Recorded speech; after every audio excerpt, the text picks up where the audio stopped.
minutes past the hour. Thank you for tuning into the Rick and Bubba Show, a brand new show on tap today, and we thank you for being with us. The number's 866-WE-BE-BIG. Now, we don't have interns screening you up, but we could take unscreened phone calls. If you want to join in the conversation, just know that's always a possibility for you. Well, we got another check presentation.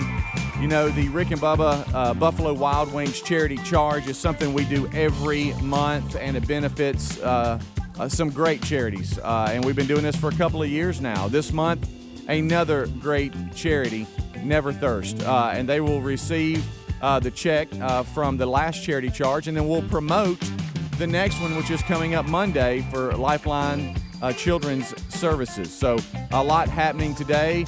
Just for the staff, let me make a little announcement. Yes, Alex with Buffalo Wild Wings is dropping by food. I just want you to know that. That's not going away. He's going to do a drop at the door for us and say, hey, here you go. And so that's happening today. But we'll talk to Tim Spencer with Buffalo Wild Wings and the crew with Never Thirst and present that check today and promote Monday's charity charge. Wheel of Meat could spin today. That's there for you. And don't forget the Bible study live today, noon Central. All right, well, let's bring them in. You heard them barking in the background. We got Eddie Van Adler here. And over to my right is Greg Burgess and Michael Helms. What's up, boys? How are y'all? Yo. Good. You know, Helmsy. I thought I was going to do a show by myself this morning. Well, that would have been real good. Wouldn't that have been good? You don't understand. He actually called me about 10 till and said, hey, man, I just want to let you know, I mean, Helmsy's not here. I hadn't heard from him. I know you're in a handle.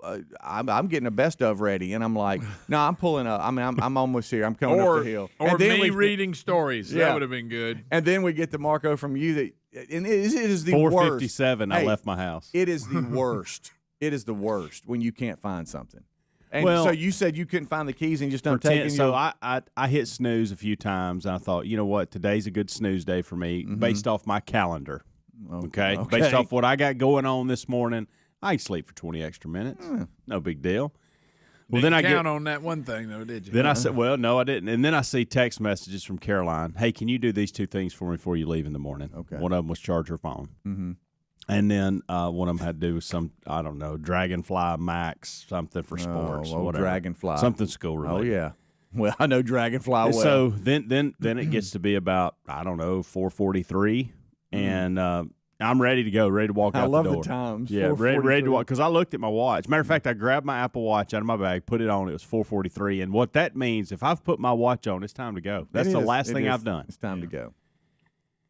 And we swapped cars. I am. And my inhaler's in my tennis bag at home, so can't have that because it's in the other car. Right. Okay. That I'm supposed to be in. Uh-huh. I've done this, and it drives me Oh, it's awful. So Amanda needed to run out last night to get something real quick at the grocery store. Stegall was at the house, and so well, you better call. Her car was blocked in. So I said the key. I always leave my key in the car. Careful. In the garage. I'm not talking about in the garage. Okay. It's not like I do it out in the parking lot, public. But I leave my key there. I said, hey, just take the Acura, or I can go. Mm-hmm. And you were hoping she wouldn't say okay. I was, yeah. And so, oh, can you really? Okay. So anyway, she comes back in, and I even asked her last night. I'm watching the Braves. It's like 8:45, 9 o'clock. They're wrapping up their game, and I said, hey, where's the Acura key? Did you leave it in it? Yep, left it in it. It's in it. I said, okay. Okay. So I thought I have nothing to worry about. I go down there this morning. I can't find it anywhere. Oh, no. I mean, it's so you're not, standing in the garage looking standing in the garage. Nothing I've put my bag in the car. I've sat down. I'm looking. I'm like, there's some sunglasses. Where's the key? Where's the key? Where's the key? Where's the key? Where's the key? And so I go upstairs, and I walk around for 5 minutes. I do not want to wake her up because there's no worse feeling. Mm-hmm. And can't find her purse. Oh, no. And I'm like, hey, I'm sorry. Hey, this is when I come over there, and hey, honey, I'm sorry. I have to do this, but hey, honey, I have to have the, because she does carpool in the mornings. She really needs the bigger vehicle. Mm-hmm. That's the reason I'm doing this. Mm-hmm. Otherwise, I just took the other vehicle and moved on. Mm-hmm. I'll get my purse. I said, okay. Well, then she can't. She takes 5 minutes. She can't find her purse. Oh, no. And I'm like, I'm getting frustrated at this point, but I'm not saying anything. Well, it's stuffed in the closet, so she finds it. Finds it finally. Well, then the key's not in there. She said, just take the other car. I said, you have carpool this morning. She goes, I'll deal with it then. And I'm like, okay. She just wanted to go back to sleep. And at that point, it was 4:56, Yeah. And I said, hey, I got to go. I got to go. Daddy got to So I go. got in the car at 457 and headed this way. And you had some then I saw your Marco Polo, and I panicked a minute because I thought you were in trouble. Thought you'd done something wrong. Sure. I just wanted to give you all a location check. Really wheezing. I mean, to the point where I'm having a tough time breathing listening to you. We got to do something about that. Hey, It'll stop. All right. Well, I think it will. All right. Well, you were in a panic getting If there. not, Amanda will bring me my inhaler when she swaps cars later. While you at it, go ahead and bring the old huff with you. So I'm just cruising along, and then when you crest the hill and you come on the other side, and then there it is, blue lights, and you're like, a lot of deception in your Marco, though, the way you started it. Well, and I give you credit for it. I would have done the same thing. Yeah, but I thought you were being arrested. Well, the blue lights were behind a vehicle, so I thought, oh man, I hate that. Somebody's gotten pulled over. Well, let me get on around them. We're gonna go real slow, and then as I get closer, I realize, oh wait, we got bright vest on, and he's stopping traffic. Uh-oh. And I'm like, uh-oh. And he is, and there's no oncoming traffic or anything. And so we are stopped, and I'm second in line, and there's a car in front of him, but now that when I got closer, it looked like it was also a part of it. Yeah, part of it was actually a truck, a pickup truck, but it was with the police department. So I'm like, okay, so we're just sitting here. Oh, this will be quick. A couple minutes go by. I almost hung out my head out the window. Hey, sir, should I turn around? I don't want to be I don't want to be that guy. And then if you turn around, you got to go around your elbow to get to your butt. So it's like, what do I do? Do I sit here or what? Yeah. So I'm like, okay, let me just sit. And then here. you keep second guessing. I should have went. Yeah, I should have went. I know. Where would I be right now? Yeah. Would I be going through Old Town? And so I'm just all that's going through my mind. Still standing there. Still standing there. Still standing there. Still, you mean like, okay, what are we doing? Then finally I see lights coming. I'm like, oh, okay, here we go. We got lights coming. Now they're going to get through, and then we're going to go. No, it's another police SUV. And then they stop, and then they're talking. I'm like, something's going on up there. What is happening? And so I see I'm not exaggerating, at least 3 police vehicles come back the other way, but all stopping and talking to him. I'm like, all right, we got a major wreck up here. Somebody's gone off. We got wreckers involved. And my mind's racing, and then I'm also going, and where would I be right now? Would I, is it worth the turnaround? So I'm like, I got to stay with it. And now we're piling up. There's cars all behind me. Not a ton because it's the time of day it's in, but you can tell everybody's not prepared for this. And then finally, the guy, the police officer, gets back in his car, lights still on. And then goes. So I'm like, okay, let's just follow him, and so we follow him. And what the weirdest thing about it is that there was nothing up there. So I'm like, okay, there was some major bust maybe, and they were wanting to block the road. You have no closure. Half a mile. There was no closure at all. But that's the worst. Hey, there was definitely something going on, and so maybe they were just giving the officers space to do whatever they needed to do. Yeah. But there was a lot of cops involved, and a lot of flashing. So I need the Marco Polo I sent you, no crash, no nothing. Nothing. So the Marco Polo I sent you, okay, both of you, was that it was a shot of me, like a selfie look, and it was all you could see was blue lights, banking off the trees and the reflection and all this kind of stuff. If you could see the lights going until I reversed the shot, and then you saw that I was just stuck in traffic. You said it's been about 10 minutes. I've been sitting here for about 10 minutes. Yeah, and you looked up in your rearview mirror like just to throw us off to go, I'm waiting on the police officer to come up here. Y'all like that? I did.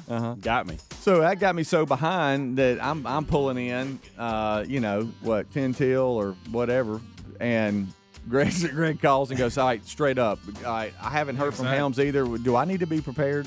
Yeah, to be Greg what best of it were you gonna play first? Do you know? I was gonna get. Why wouldn't you just do Why wouldn't you do Gregorama and just just read stories? That ought to be good. Yeah, I think people would like to hear from you, Greg. What about they gonna hear? What about a Minion Hour? Bubba, Rick and Bubba.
23 minutes past the hour. Thank you so much. It's the Rick and Bubba Show. Kickoff hour is live, and we thank you so much for being with us.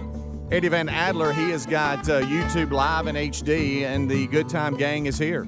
Rick and Bubba join us right after top of the hour. We have a charity charge check presentation today and food brought by Buffalo Wild Wings for the staff, so everybody's a little giddy and skipping. I thought you skipping to the bathroom in the break, Helms. It was a little much, but I know that you're excited today as Alex from Buffalo Wild Wings will be dropping off some food. Don't forget Bible study live today, noon Central, as well. The Wheel of Meat could spin today. So the first segment we spent talking about our handles on trying to get to the studio today.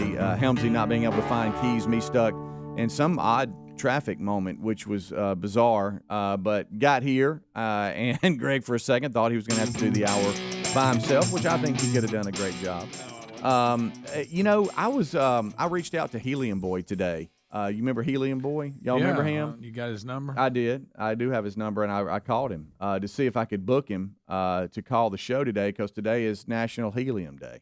And I thought, we need to have Helium Boy, don't you think? I mean, yeah. So, but I couldn't get him. I left voicemail. So it's National Helium Day? It is. It's That's it's weird. a day recognized the discovery. Helium Day? It's the day we discovered helium. Helium. Oh, okay, that's why it's okay. Still. Mm-hmm. Yeah, it's still weird. I mean, we don't have. Yeah, have y'all ever been that little make funny voices and all that? Yeah. You talking about inhale it? Yeah. Not around we've helium all as done much that. anymore. Yeah. Not that I've ever been around it. You've been around a a lot lot, of helium? but how many times were you told it's bad for you? It's bad for you. Stop doing that. Right. Also, I know we are really this really gets us mad when just have one national day.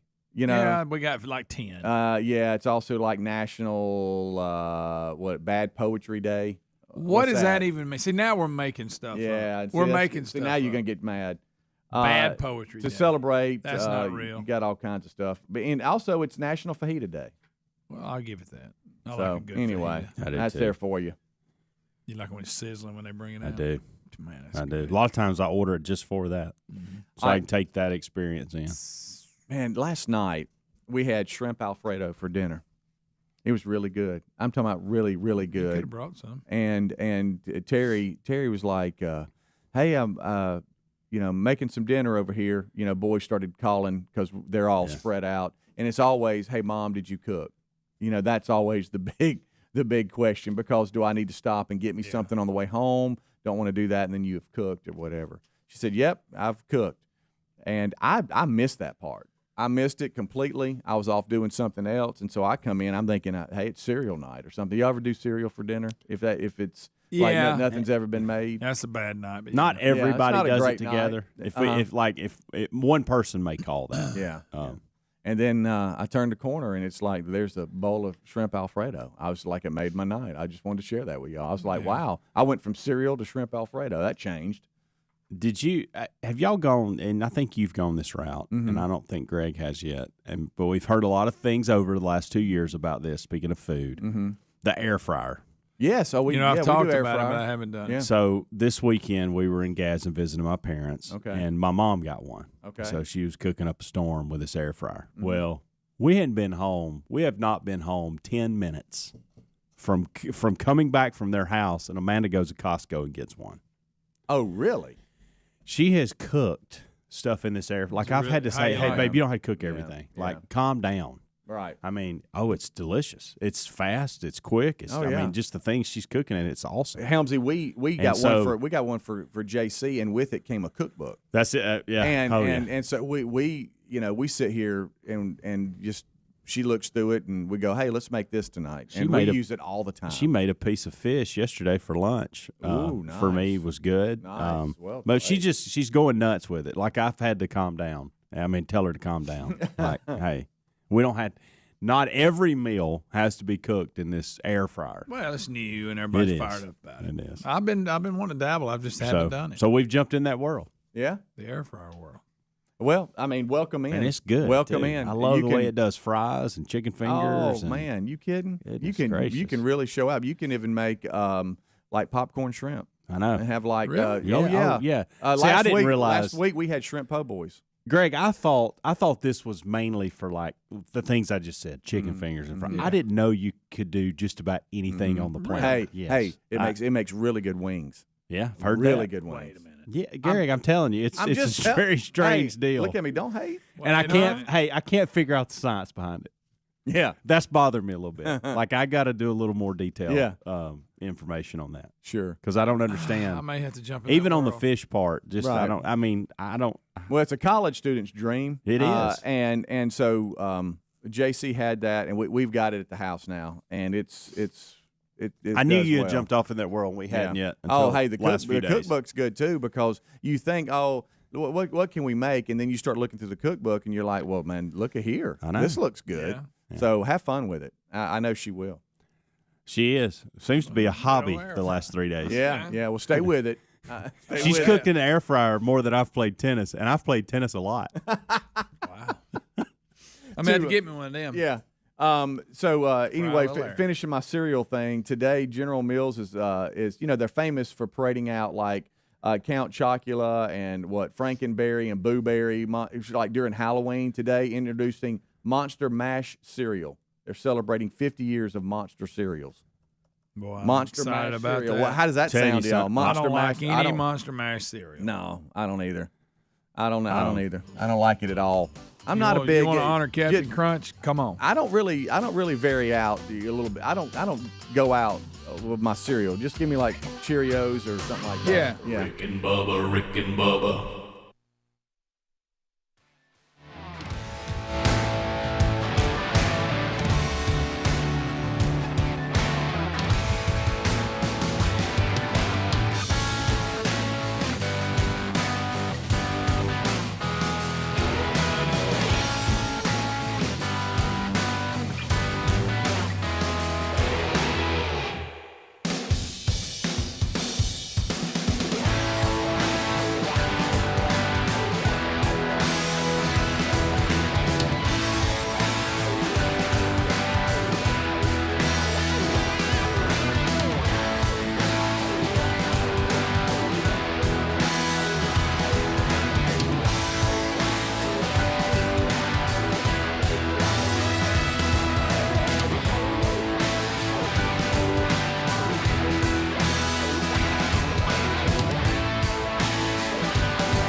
25 minutes till top of the hour. Thank you so much for tuning in to the Rick and Bubba Show. The number 866 We Be Big. As always, we thank you so much for hanging out with us each and every day. We have got the charity charge check presentation a little bit later in the show. Buffalo Wild Wings also bringing by some food today. So the staff's a little giddy for that. Don't forget Bible Study Live today, noon Central, and the Wheel of Meat can spin at any moment. So that's there for you. As we get rolling here through the rest of this hour, we're kind of just skimming the surface of some of the big stories over the day. And, you know, I was watching some of Major League Baseball yesterday, just kind of looking over at it. I also saw a lot of Tim Tebow news today. I saw where Urban Meyer came out and made a statement about Tim. Timmy said that it was really nice to have him around. Everybody loved him in the locker room. I bet, yeah. But it just didn't work out. That was, you know, it's Tim Tebow. I get it and all that, but that's a pretty big deal you're trying to do. You're going to show up in your early 30s. Right. I know you've been in the NFL and all that, but I didn't really think he had a shot.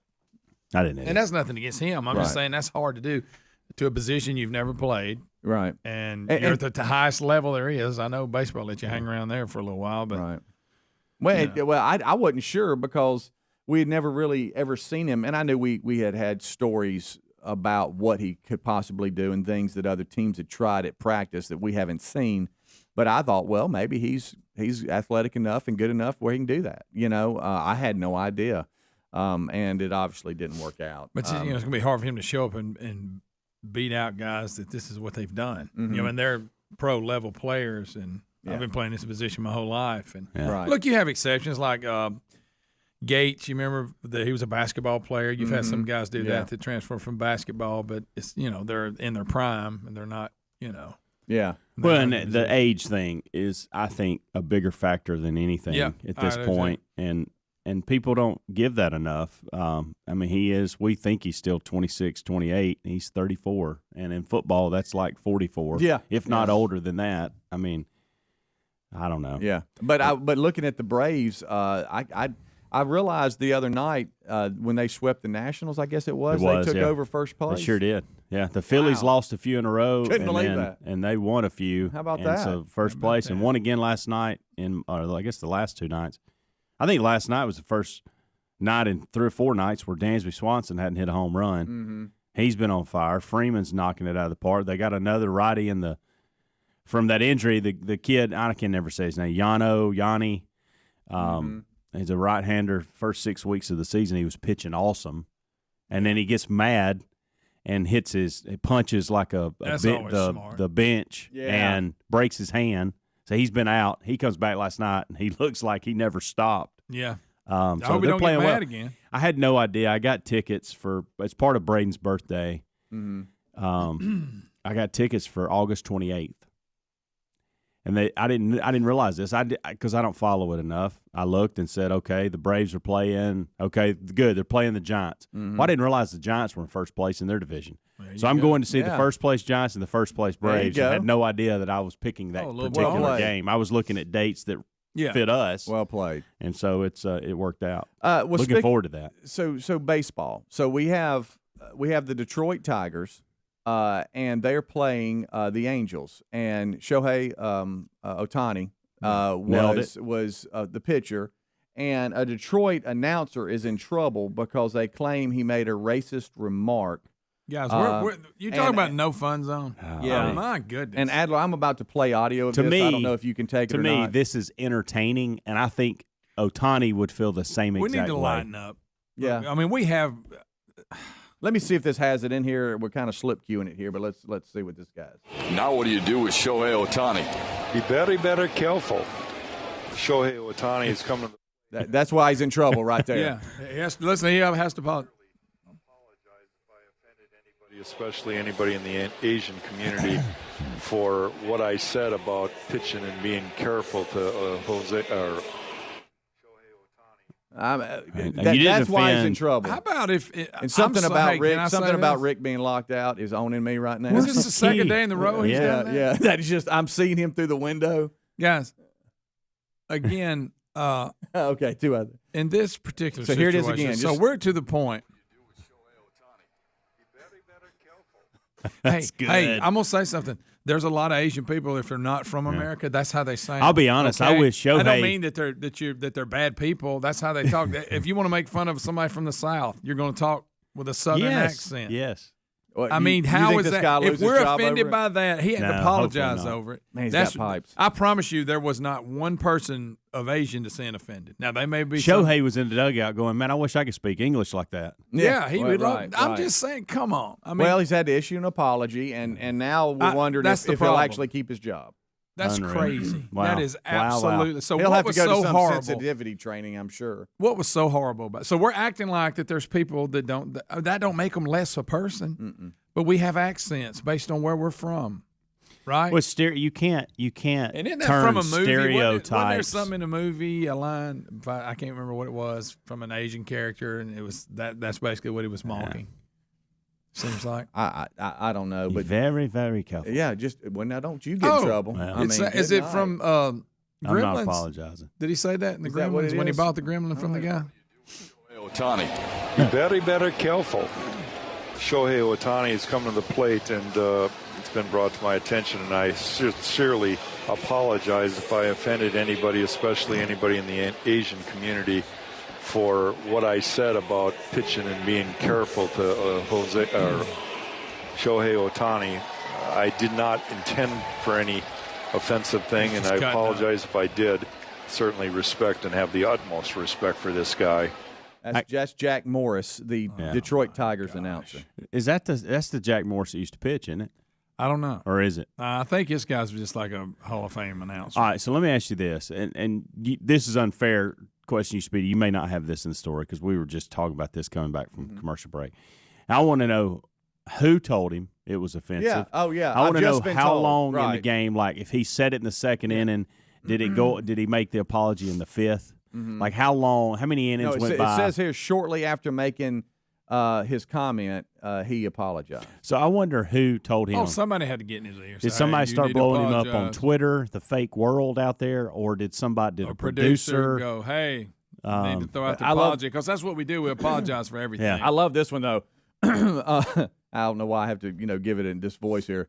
It should be noted that he didn't actually apologize for the racist joke. He apologized for possibly anyone that was offended by it. So wait a minute. So not now his apology's not good enough. Right. Right. Yeah. He offended somebody by cutting up a little bit about Asian accents, which are real, by the way. They are. It's not disrespectful. That's like I say, we all have accents. If like I say, come to Alabama, you want to hear them. We got 2 or 3 different accents in Alabama.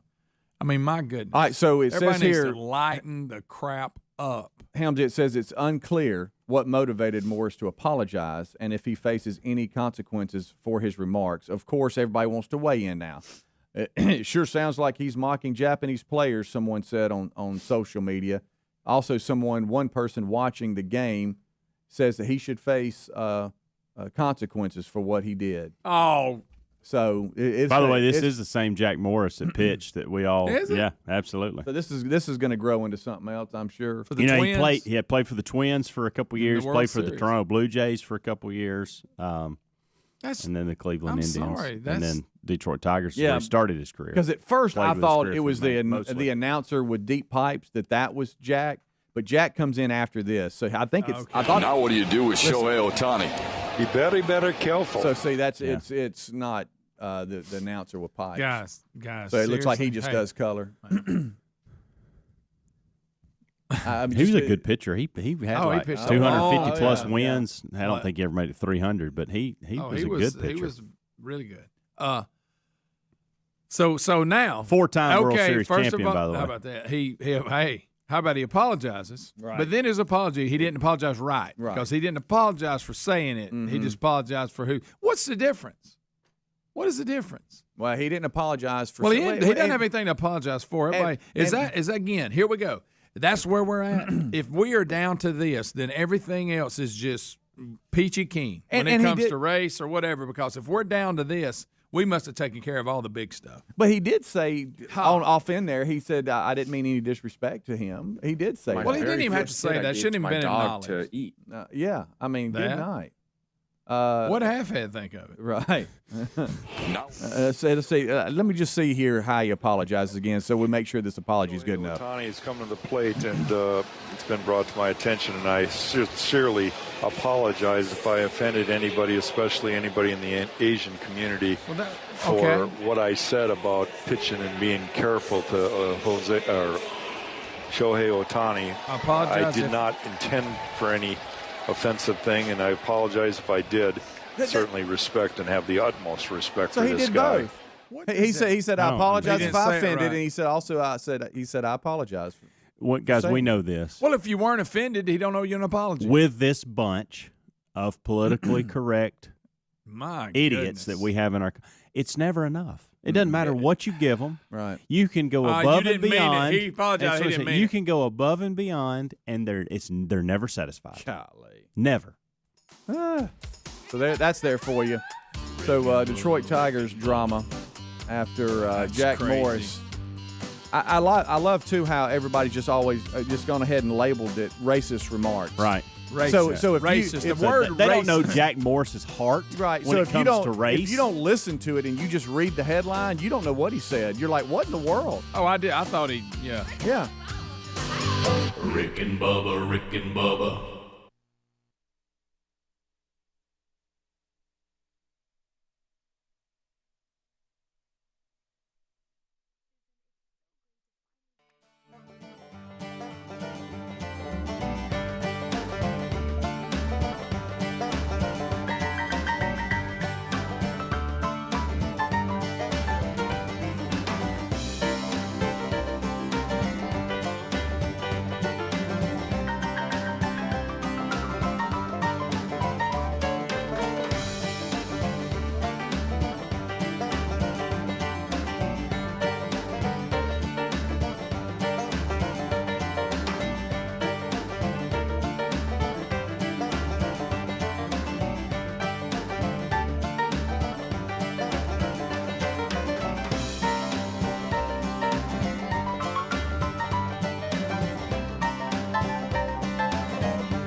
We got 8 minutes until top of the hour. Thank you so much for tuning in to the Rick and Bubba Show. The number 866-WE-BE-BIG. This portion of the show brought to you by Gabby.com/Bubba. That's, Gabby stands for Get a Better Insurance. There's many companies out there claiming to compare auto and home insurance rates, but there's only one who actually does it, and that is Gabby. Get a Better Insurance with Gabby.com/Bubba. They do the true comparison platform where you can see verifiable quotes, not ballpark guesses, but actual quotes with coverages with 40 of the top insurance providers to see if you have a good rate with what you have, covered. And look, they do the comparison on what your coverage is right now. Like, in other words, not, hey, well, if you move over here and change your policy. And no, it's like, okay, this is your policy. This is what you have covered. Okay, now let's shop that exact same policy with 40 of the top insurance providers. We'll come back to you and tell you if you need to stay where you are, or maybe you could move over here and get a much better rate. So when it comes to car or homeowners insurance, you need to check them out at Gabby.com/Bubba, Gabby.com/Bubba, and see if they can help you. That's Gabby.com/Bubba, and see if Gabby can help you. That's GABI.com/Bubba, or you can find a link at rickandbubba.com under the sponsors button.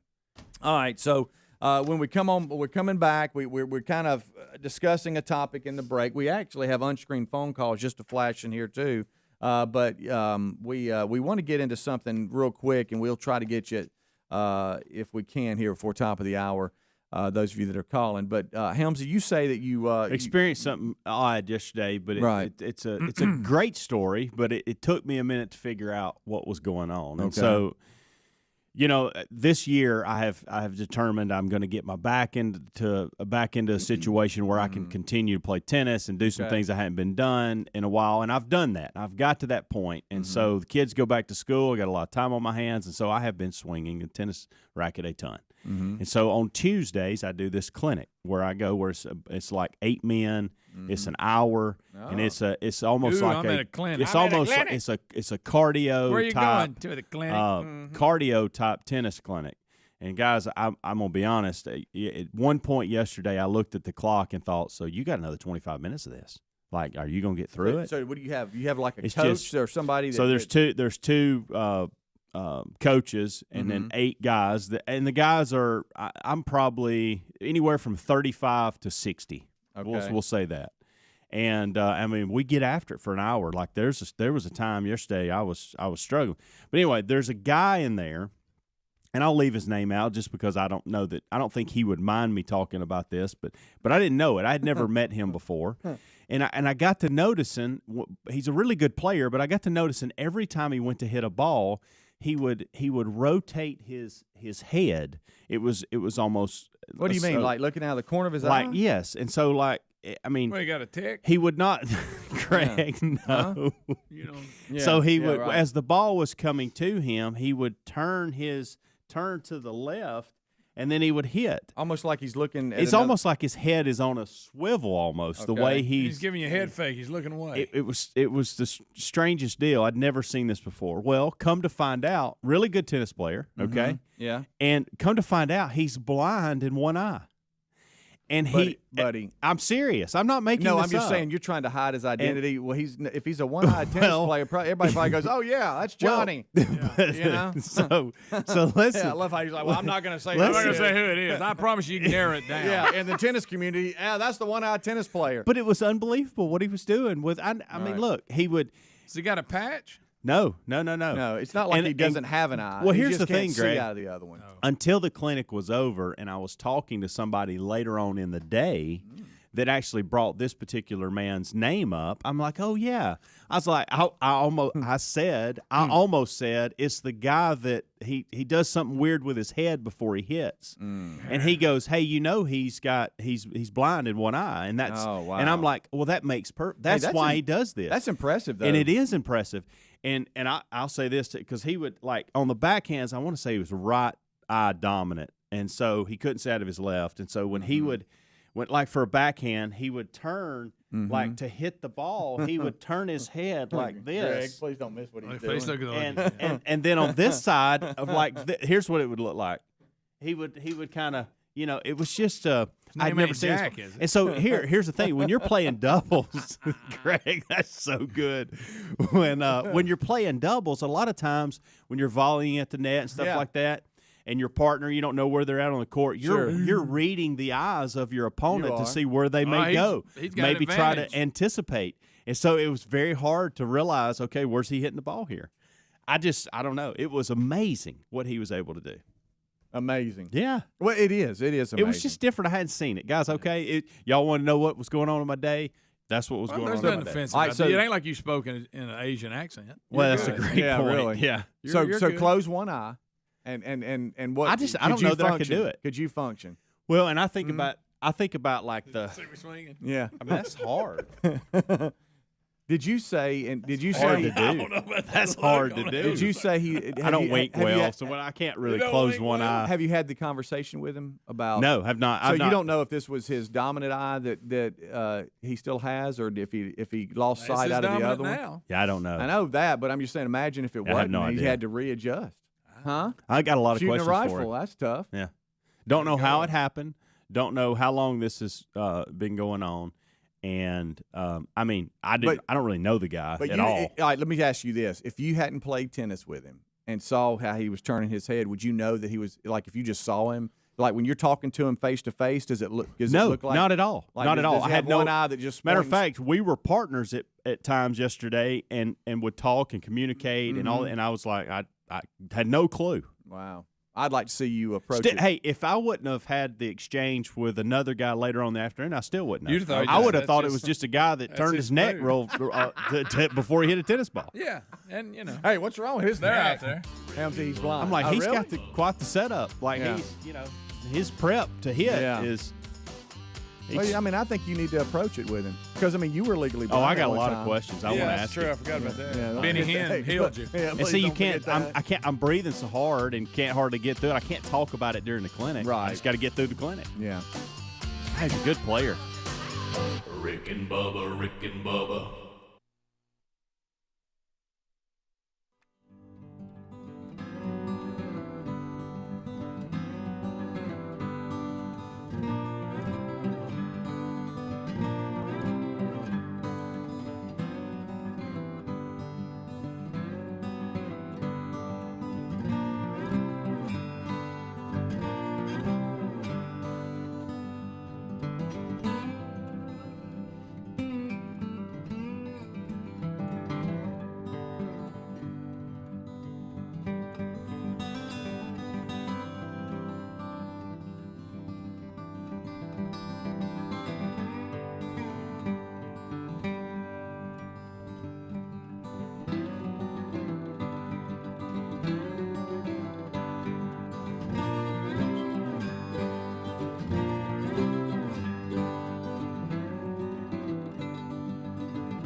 the gravy, please. 6 minutes past the hour. The Rick and Bubba Show. 866-WE-BE-BIG is our number. Thank you for being with us.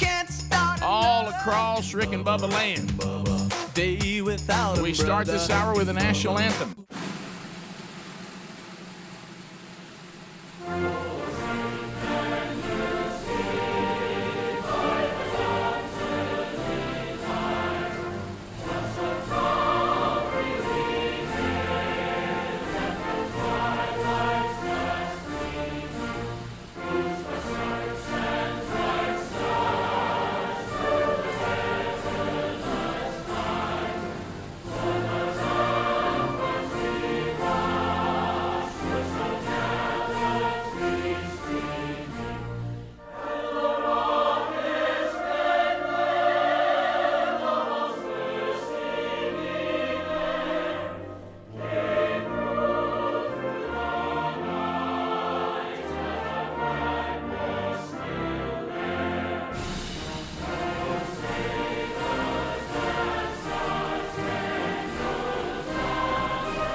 Eight minutes past the hour, the Rick and Bubba Show. Here we go. Much to do. Charity charge for Buffalo Wild Wings again today. Never Thirst is going to get a check today. We'll chat with them, and we'll talk to Tim Spencer and give you an opportunity for another charity charge coming up on Monday. So that happens today. Wednesday Bible Study returns a brand new series today. Session 1, we will walk word for word through the book of 1 Corinthians. Very timely for the times that we be living in. And we will start that today, Session 1. Watch it live at noon Central Time, 1 o'clock Eastern on our YouTube channel. It'll be archived soon after. You can grab it on your own time, either on the YouTube archive or the podcast archive. Totally up to you. Speedy, the real Greg Burgess, Helmsy, and Adler have already given you a kickoff hour along the Rick and Bubba Radio Network. The podcast archives live or archived on our YouTube channel are also live on our TuneIn app. However you get the Rick and Bubba Show, we're thankful that you are with us. Also, don't forget that Will of Meat is in play. Could happen today on the program as well. Right there. There he is, the pride of Cedar Springs, Alabama. Most of you probably know him best as the Silver Tongue One, the man with a golden voice, professional lunch eaters, man of the year, the inventor of pizza in a cup, Shakespeare's worst nightmare, and the master of the King's English. Ladies and gentlemen, put your hands together for Bill Bubba Bussey!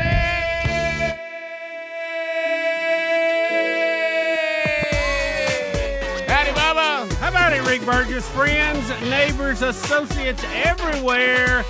Come on, let's get with the program. We better get after it because a lot of folks are not. That's right.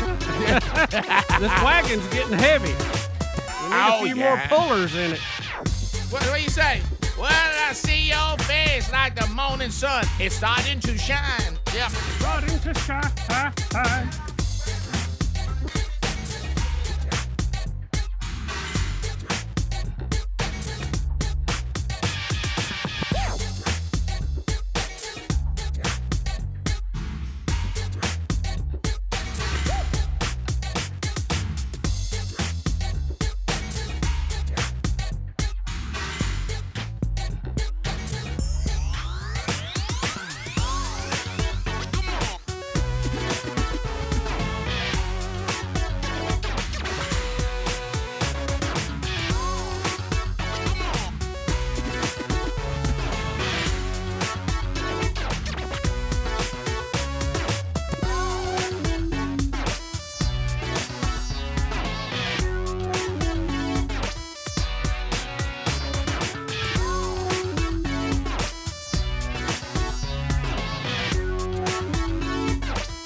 fire.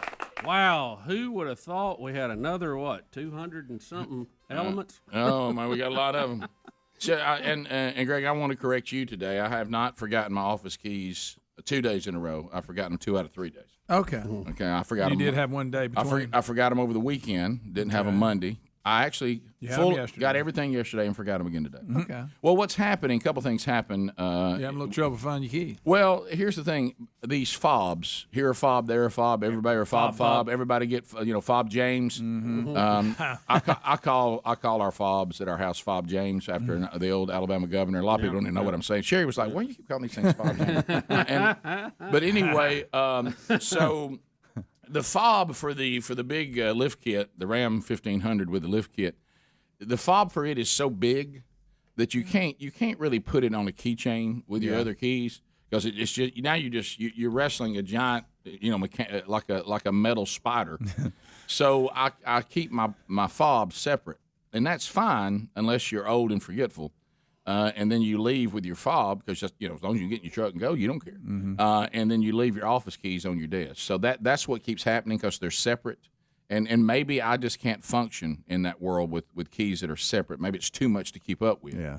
Then yesterday, my glasses, I put my glasses in my front pocket so I could wear my sunglasses. And then I had to stop, at the place that's the safest COVID place on the planet. A home improvement store. Yes. There's no COVID in there. The only thing safer. Never has been. No, the only place safer than that is either a grocery store or Obama's birthday party. Right. And so I go in there and I had to pick up some stuff and I had to load it. You mean business when you have to go get a cart and put stuff on there and push it out to your truck. So I went to load it, and as I was loading it, I guess I kept bending over to put stuff in the truck, and my keys shot out of my front pocket somewhere. I mean, my glasses. So my glasses ended up somewhere. I went back. No idea. No idea. I went back and looked in the store. Well, you couldn't see either. Looked in the parking lot. So I'm back to reading glasses today because I can function without the others, but I can't function without reading glasses. All right, so what does it look like? So like when you look like to us, there's no difference if you have glasses on or not. It's just when you look down. It's not as clear as you want it to be. Right. But reading without these, no way. Yeah. You got to have that. Yeah, and then you got to wear them way down on your nose so you can see. Yeah, right. Y'all are not as clear to me as I wish you were, but you're clear. Is that why you're squinting? Yeah, but you're you're clear enough. Yeah. You know what I mean? Yeah. You look funny without them. Who wants we're us used to be seeing clear? you with them on. I know. How about it used to be funny for me to have them on. Now it's funny for me not to have them on. Yeah, it is funny. So it's kind of like the beard. One time the beard looked weird. Now it looks weird without the beard. Yeah. So I just I didn't have a very good day yesterday. Not a lot of wins. I left my keys at the office and I lost my glasses. Man. All right. So and I Look, the good news you got out of cabal before it was too late. Yeah. By the way, have you ever tried I to wanted call? to say Kuwait for some reason. I called where I have my eye doctor where I go. I called them telling them I lost my glasses and I need some, and they almost just started laughing at me. They were like, "You talking about like you need some like now?" I said, "Like as quick as possible." They said, "How's 2 to 3 weeks sound to you?" I said, "Doesn't sound good at all." Matter of fact, I hate that. Matter of fact, and like I've got to go do something where I've got to read a teleprompter. That won't be easy. And then I have a conference this weekend. Yeah, I was thinking that's. But I think as long as I have these on that, I'll be fine. Until you lose those. Let me ask. Well, I don't want to get into this yet. But the good news is I've got tons of these. Okay, good. Yeah, like 40 or 50. We'll put them in every bag you take. Right. Did y'all see the shot of the crowd when President Joe Biden was addressing the crowd, giving his terrible Afghanistan speech, which no one is praising? Yeah. Did you see the shot with the crowd and the teleprompter where at the bottom of it says in big letters "Leave now"? You know when he said it says "Leave now" in big yellow letters at the bottom. So he knows. Y'all, Rick Scott, the senator from Florida, says the Congress needs to take up the 25th Amendment debate to remove Biden. He's not willing. Well, no, I mean he really isn't. I mean he can't do what needs to be done from just a mental capacity. I certainly don't want the vice president to be in charge, but the commander has left the building now. Right. We'll be back. More Rick and Bubba coming up right after this. Rick and Bubba, Rick and Bubba.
21 minutes past the hour. The Rick and Bubba Show. We're back. Thanks for being with us today. So we work our way through this horrible Afghanistan thing again today. And Bubba, we were introduced to a couple things yesterday. One of them is the kinder, gentler Taliban. They say it's the Taliban 2.0. But we've got a lot of video that says it's not going to be a whole lot different. Yeah. You may, if you just want to peruse the internet, you can find all you want. That's one guy in particular that was tarred and drove around the back of a pickup truck. I don't know if you saw that one. Yeah, saw some images too of women that were they were letting them know they were back in charge. With whatever that is they hit people with. Yeah. Also the this Twitter thing. If Twitter wants to have any just a fraction of credibility of any kind of integrity, you can't live in a world that former President Donald Trump cannot be on Twitter, but the leader of Taliban can. I mean, Twitter says it will continue to proactively enforce their rules and review content that may violate Twitter's rules, especially policies against glorification of violence, platform manipulation, and spam. So the Taliban doesn't. The Taliban does not meet that criteria to be. But pulled. Trump does. Yes. Okay. Yeah. And now Babylon B. I'm so done with them. I just I know we need to communicate with the listeners. Sure. But for the love of Pete, is there not a better way? I'd like to tell these people to go take a hike. So Babylon B doesn't miss an opportunity here. Trump sneaks back on Twitter by disguising himself as Taliban spokesperson. Yeah, I saw that. That is very funny. Don Hamid Trumpistan.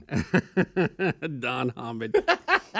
So anyway, that's solid gold. Speaking right there. of the former president, he came on Hannity last night to discuss the situation, and he was in rare form. Rare as form. you might imagine. So we got about a Needs minute. a haircut. We got about a minute worth of that. Here's some highlights of Donald Trump last night on Hannity.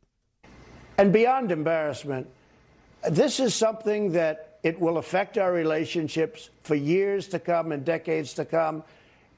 I will say, when China watches this, they're so happy and they're laughing at us. They're laughing. I extracted billions and billions of dollars out of China. Never happened. We never got 10 cents from China.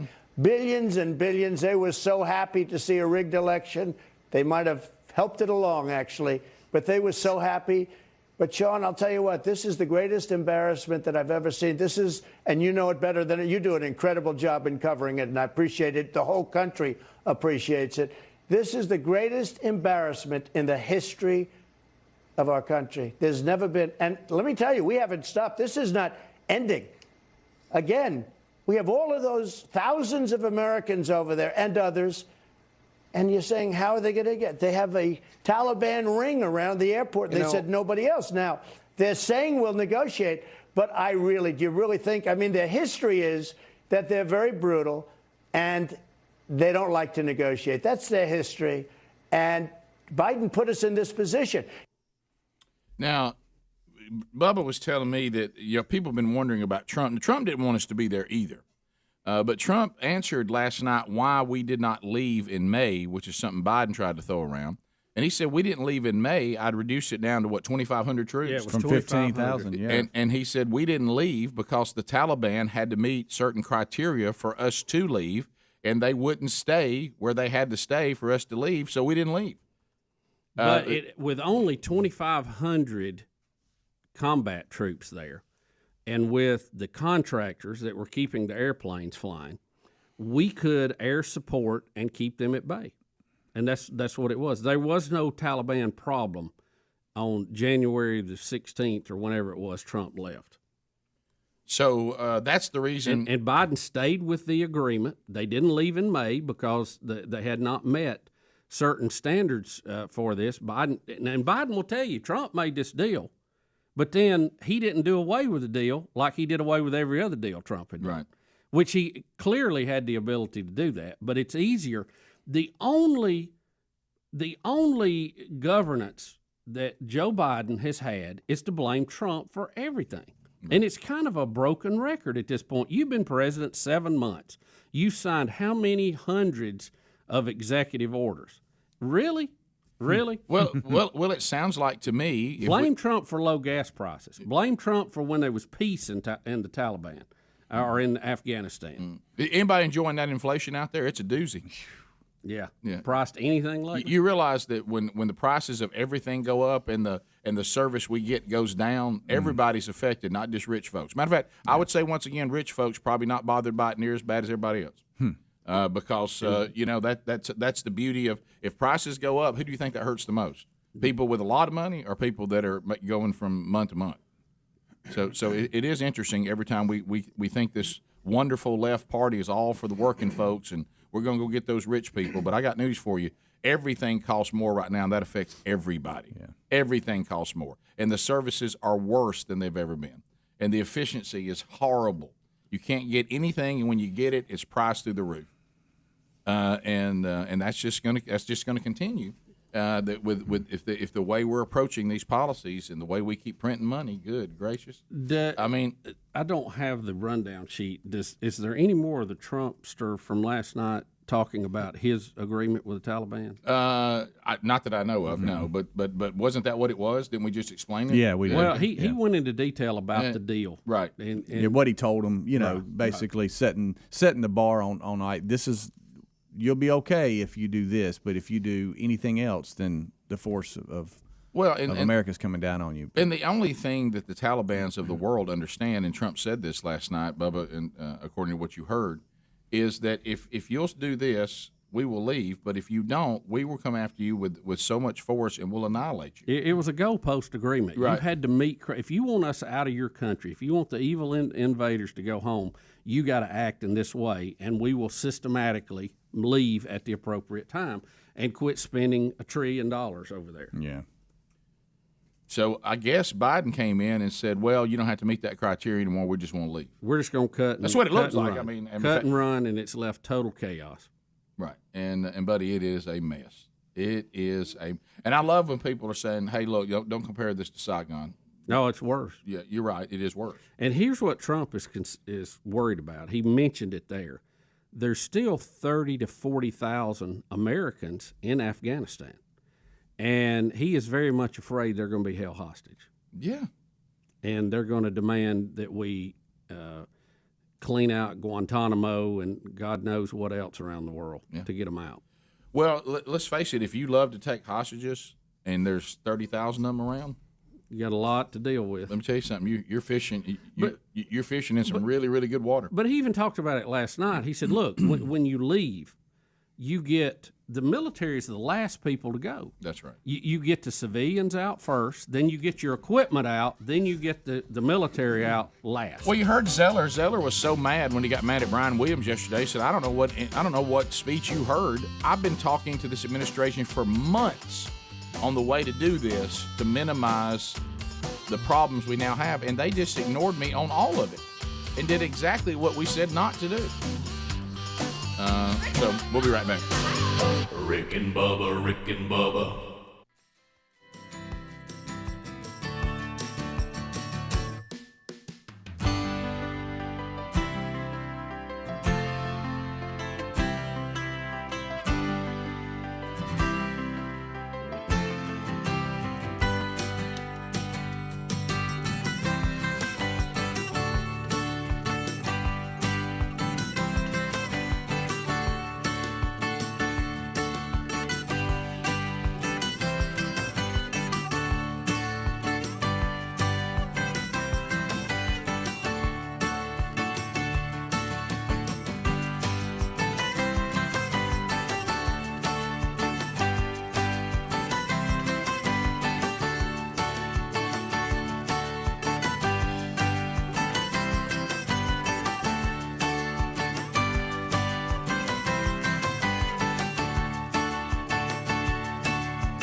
35 minutes now past the hour. Thanks for being with us. Relief Factor teaming up with the Rick and Bubba Show and bringing relief.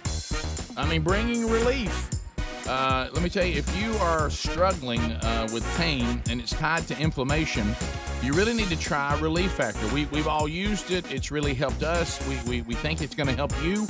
It does the majority of the people who use it. So get a 3-week trial pack right now for less than $20. And then when they send you the 3-week trial pack, then you will know whether it works for you or not. Because inside 3 weeks, you should start seeing some relief. And if you don't, then you know that this is not the answer, but you would be in the minority. For the majority of the people, it is the answer. And think about just if this works for you the way it has for so many. The over-the-counter stuff, not designed to be used as a daily regimen. That's not what that was created for, because there are some side effects for if there's overuse. You have the addictive properties of the opioids. We all know the disaster that has been in our country. So if there's an all-natural solution, boy, that's the best of all worlds. So why don't you go now and get yours? ReliefFactor.com. It's got Icarin, curcumin, resveratrol, and an omega-3 in it. It's kind of like the Avengers of inflammation right there in one little pack.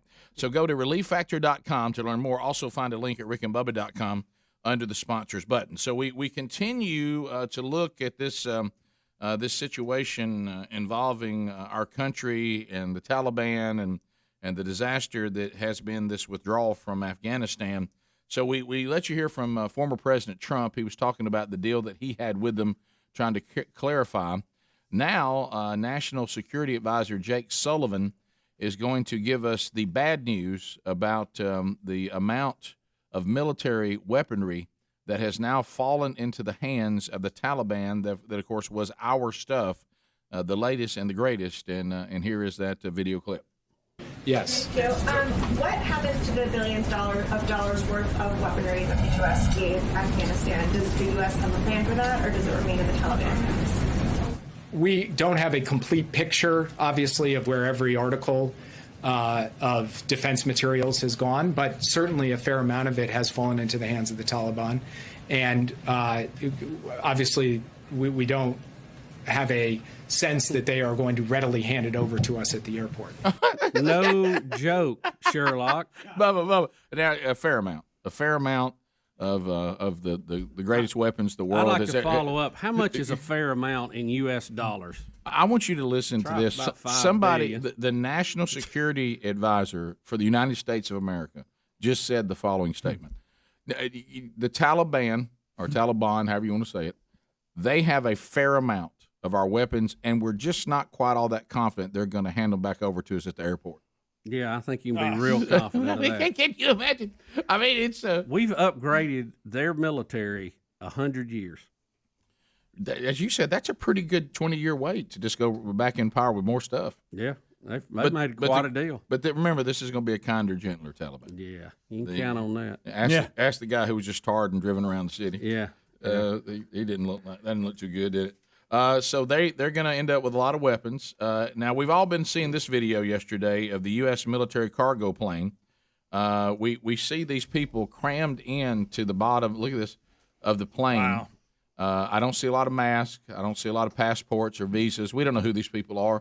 Yeah, I wouldn't be at all surprised if there wasn't some terrorists who got on there figuring this was a good way to get in the country. Well, yeah, if I've been trying to get in, I couldn't. Now this is even easier than going to the southern border. Yeah. So now we're going to bring that's a lot of folks in the old belly. 500, 600 people. Yeah, this is the same aircraft which people fell to their deaths from. Yeah, and we did find human remains. Yeah, sure did. Well, you saw the guy in the wheel well. You knew he wasn't going to make it. Well, I believe that was I believe that's who they found. Yeah, I believe that's who they found. Yeah, you know the wheels go up and the door shuts. I wouldn't be hanging on it.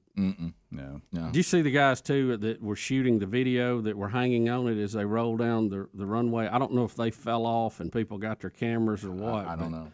Yeah, it's we saw the ones falling from the sky. Yeah, I saw that. Yeah, and then we saw the guy in the wheel when the door closed and he was kicking. When we did find his remains, and of course now we have that plane is sitting there for everybody to investigate. We got to look at everything and see if we can find the remains there. And then of course, Bubba, a hero's welcome for the Butcher. The Butcher, the triumphant Taliban Baradar, co-founder. is that his name? Yeah, I don't know how you say his first name. Is it Baradar, the Butcher? He arrives in Afghanistan, Bubba, after a 20-year exile, and the crowd cheers as his motorcade races through the streets at Kandahar. The butcher has returned to a hero's welcome.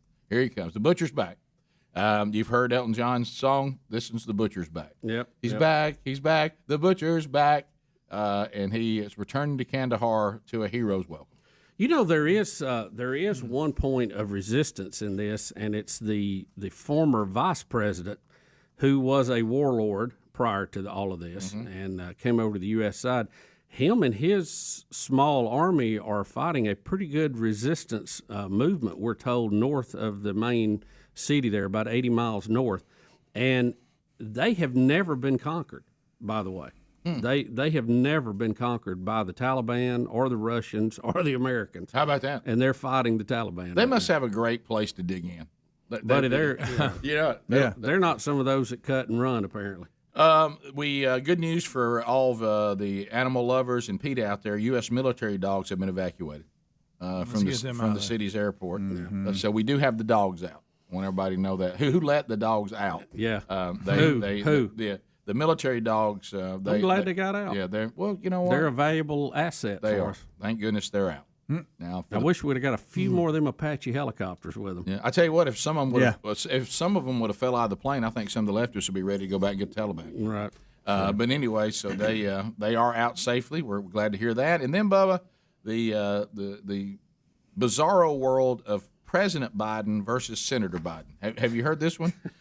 Here's a little 43-second montage of current President Biden talking about Afghanistan versus himself, Senator Biden, and listen to this inconsistency here. A lot of change here. It must be Biden 2.0. Our mission in Afghanistan was never supposed to have been nation building. It was never supposed to be creating a unified, centralized democracy. I've argued for many years that our mission should be narrowly focused on counterterrorism, not counterinsurgency or nation building. In some parts of the administration, nation building is still a dirty phrase, but the alternative to nation building is chaos. A chaos that churns out bloodthirsty warlords, drug traffickers, and terrorists. And we've seen it happen in Afghanistan before, and I am quite fearful it may happen again.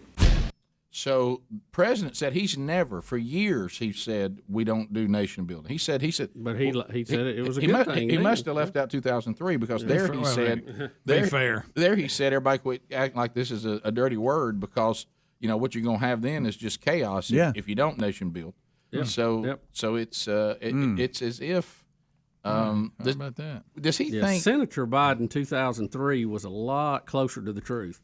Well, I go back to this. Do they just hope that we didn't have anything that was recorded back then that nobody can find it? Usually, if you're in a high-ranking government position, people record things you say all the time. Yeah, especially if you're senator or president, you're going to get a lot of that. And I got bad news for the president, Biden. If you have been in the government for over 40 years, there's a lot of recorded stuff. Yes, there's a tremendous amount. Yep. Do you think some of these lifers in the government, do you think they could even function in the private sector at all? Well, let me ask you this. You're a small business owner. Would you hire Joe Biden? No. No. What would he be qualified to do today in your business? At one time, I would say press conference, but not anymore. You can't do that now. No. Yeah. Bubba. I mean, can you imagine you're walking out and you're sitting down and across from you sits Nancy Pelosi and she wants to work for your company? I mean, certainly, to begin with, she would not be the spokesperson. She'd never get behind a microphone. No. Mr. Burgess, yes, you have an interview for the position. Yeah, who's waiting on me in the lobby? Who's my next interview? Chuck Schumer. Just that passed. I mean, can you imagine sitting down with any of these lifers and just saying, and I would say that on the Republicans too, Republicans or Democrats. I wouldn't hire a lifer politician to tie my shoes because they apparently can't reason anything. I mean, they live in a fake world, and now we're all living in their fake world. Yeah, and it's costing people's lives. Yeah. See, as the central government grows, there's a guy caught in the wheel well. That doesn't look good, does it? Yeah. That's wonder what he's going through his mind right there. I bet he's thinking, wow, that door closed hard. Yeah, I bet it did. We'll be back. There's your updates. 15 minutes to the top of the hour. Rick and Bubba, Rick and Bubba.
It is 9 minutes to the top of the hour.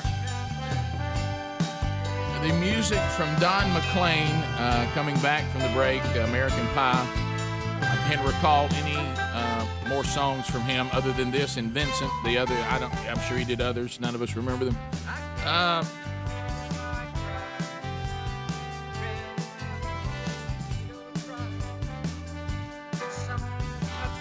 Deep in the day, the music died. I must warn you, if you're a fan of Don McLean, the update here could find yourself in a situation where Don McLean's about to feel a little creepy to you. But anyway, so he got his star on the Walk of Fame. Don McLean did, Bubba, at 75 years old. Now, keep in mind, his girlfriend that he's been dating for almost 5 years, that would have made her 22 when they started dating. Don McLean has his girlfriend with him when he is given the star on the Walk of Fame, Paris Dillon, who is 27. He is 75. She is 27. And watching him kiss her is, you almost feel like that a policeman should run up and arrest him. But it is very, very, very bizarre, very strange. But again, don't forget they've been dating for almost 5 years. Please do not lose sight of that. Wow. So, I know some people. We've talked about it before. The matrix of crazy versus fine. Over on the men's side, it's wealthy versus fineness. Apparently so. Yeah, and let me tell you something, Don McLean. I know you probably just sit there and stare at the record American Pie, and how many times do you look at it and say just thank you? Because does anybody think that Don McLean was just a 75-year-old dude who never wrote and sang American Pie, that he would have that a woman that age would even go any? I mean, he hasn't even aged well. Wouldn't even glance at it. Well, he hasn't taken care of himself. Yeah. He's overweight. I don't know what he's doing with his hair. Why would any young woman want to be with this man? If now if you married him when y'all were both young and you're still with him, then praise the Lord. That's beautiful. But this looks like somebody should roll in and somebody like tackle Don McLean. And we all know this. I don't have to tell you this, but I'll give you some specifics. $60 million net worth. Okay, right. That's what this is. And about. That's really it. It really is. Mm-hmm. It goes back, and she's close to that with him at 75. Yeah. Well, it $60 million. $60 million net worth as of August 2021. All right. Well, there you go. So, in a weird statement, that's a lot. I know that was a big hit, but yeah, that was a lot. What else did he have? Well, keep in mind now, you got to how all this works. Yeah, I know.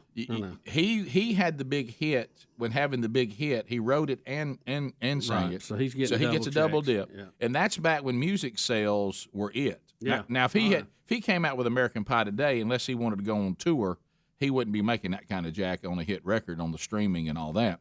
But keep in mind, he also gets all the times that song's been used, and it's been used a ton.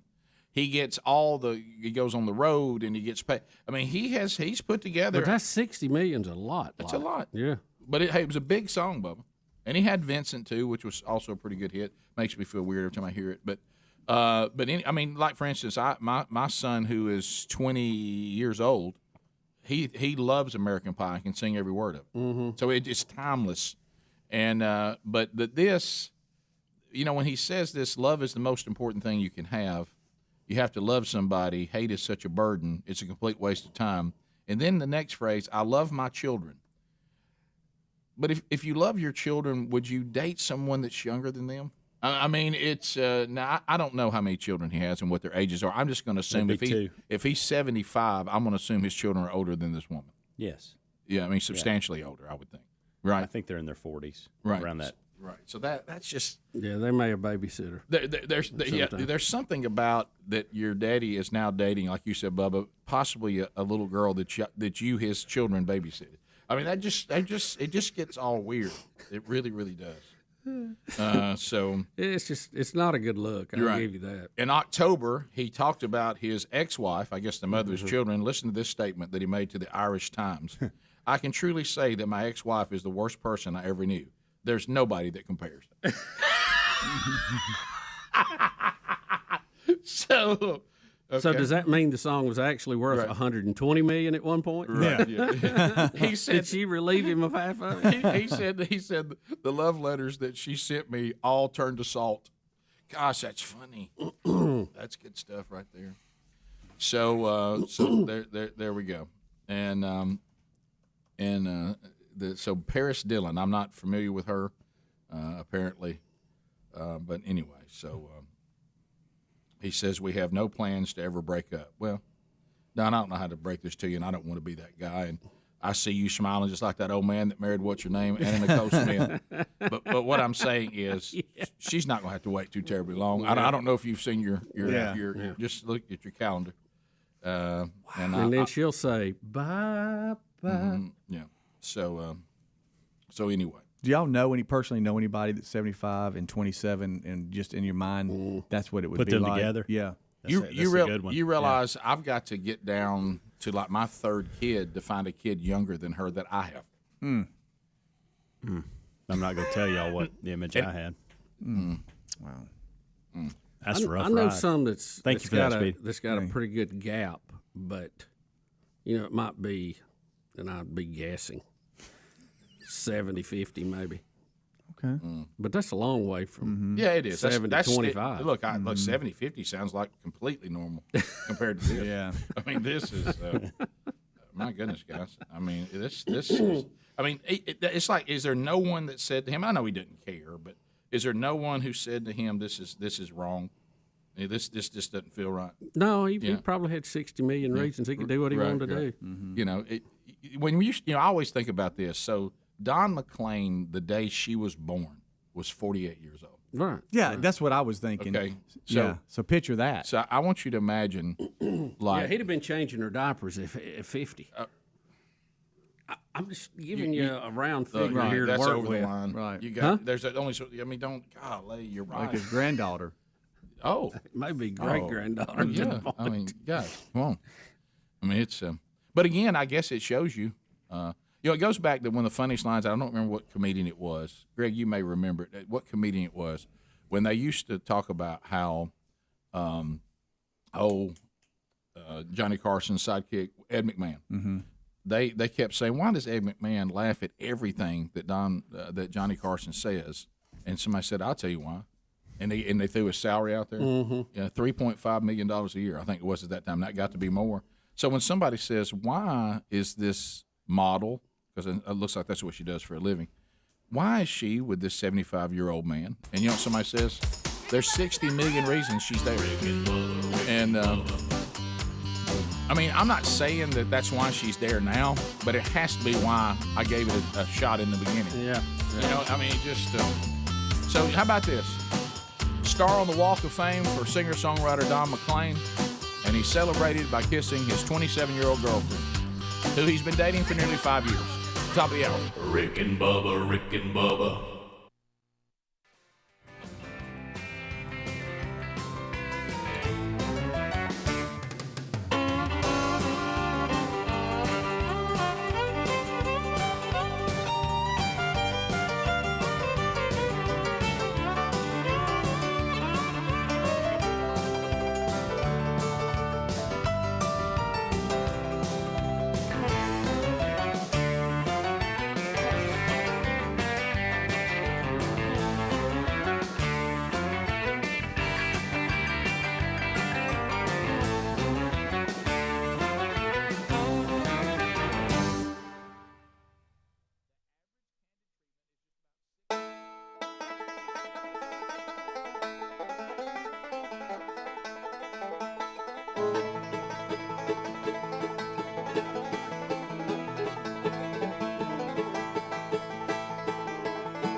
We are back 6 minutes past the hour.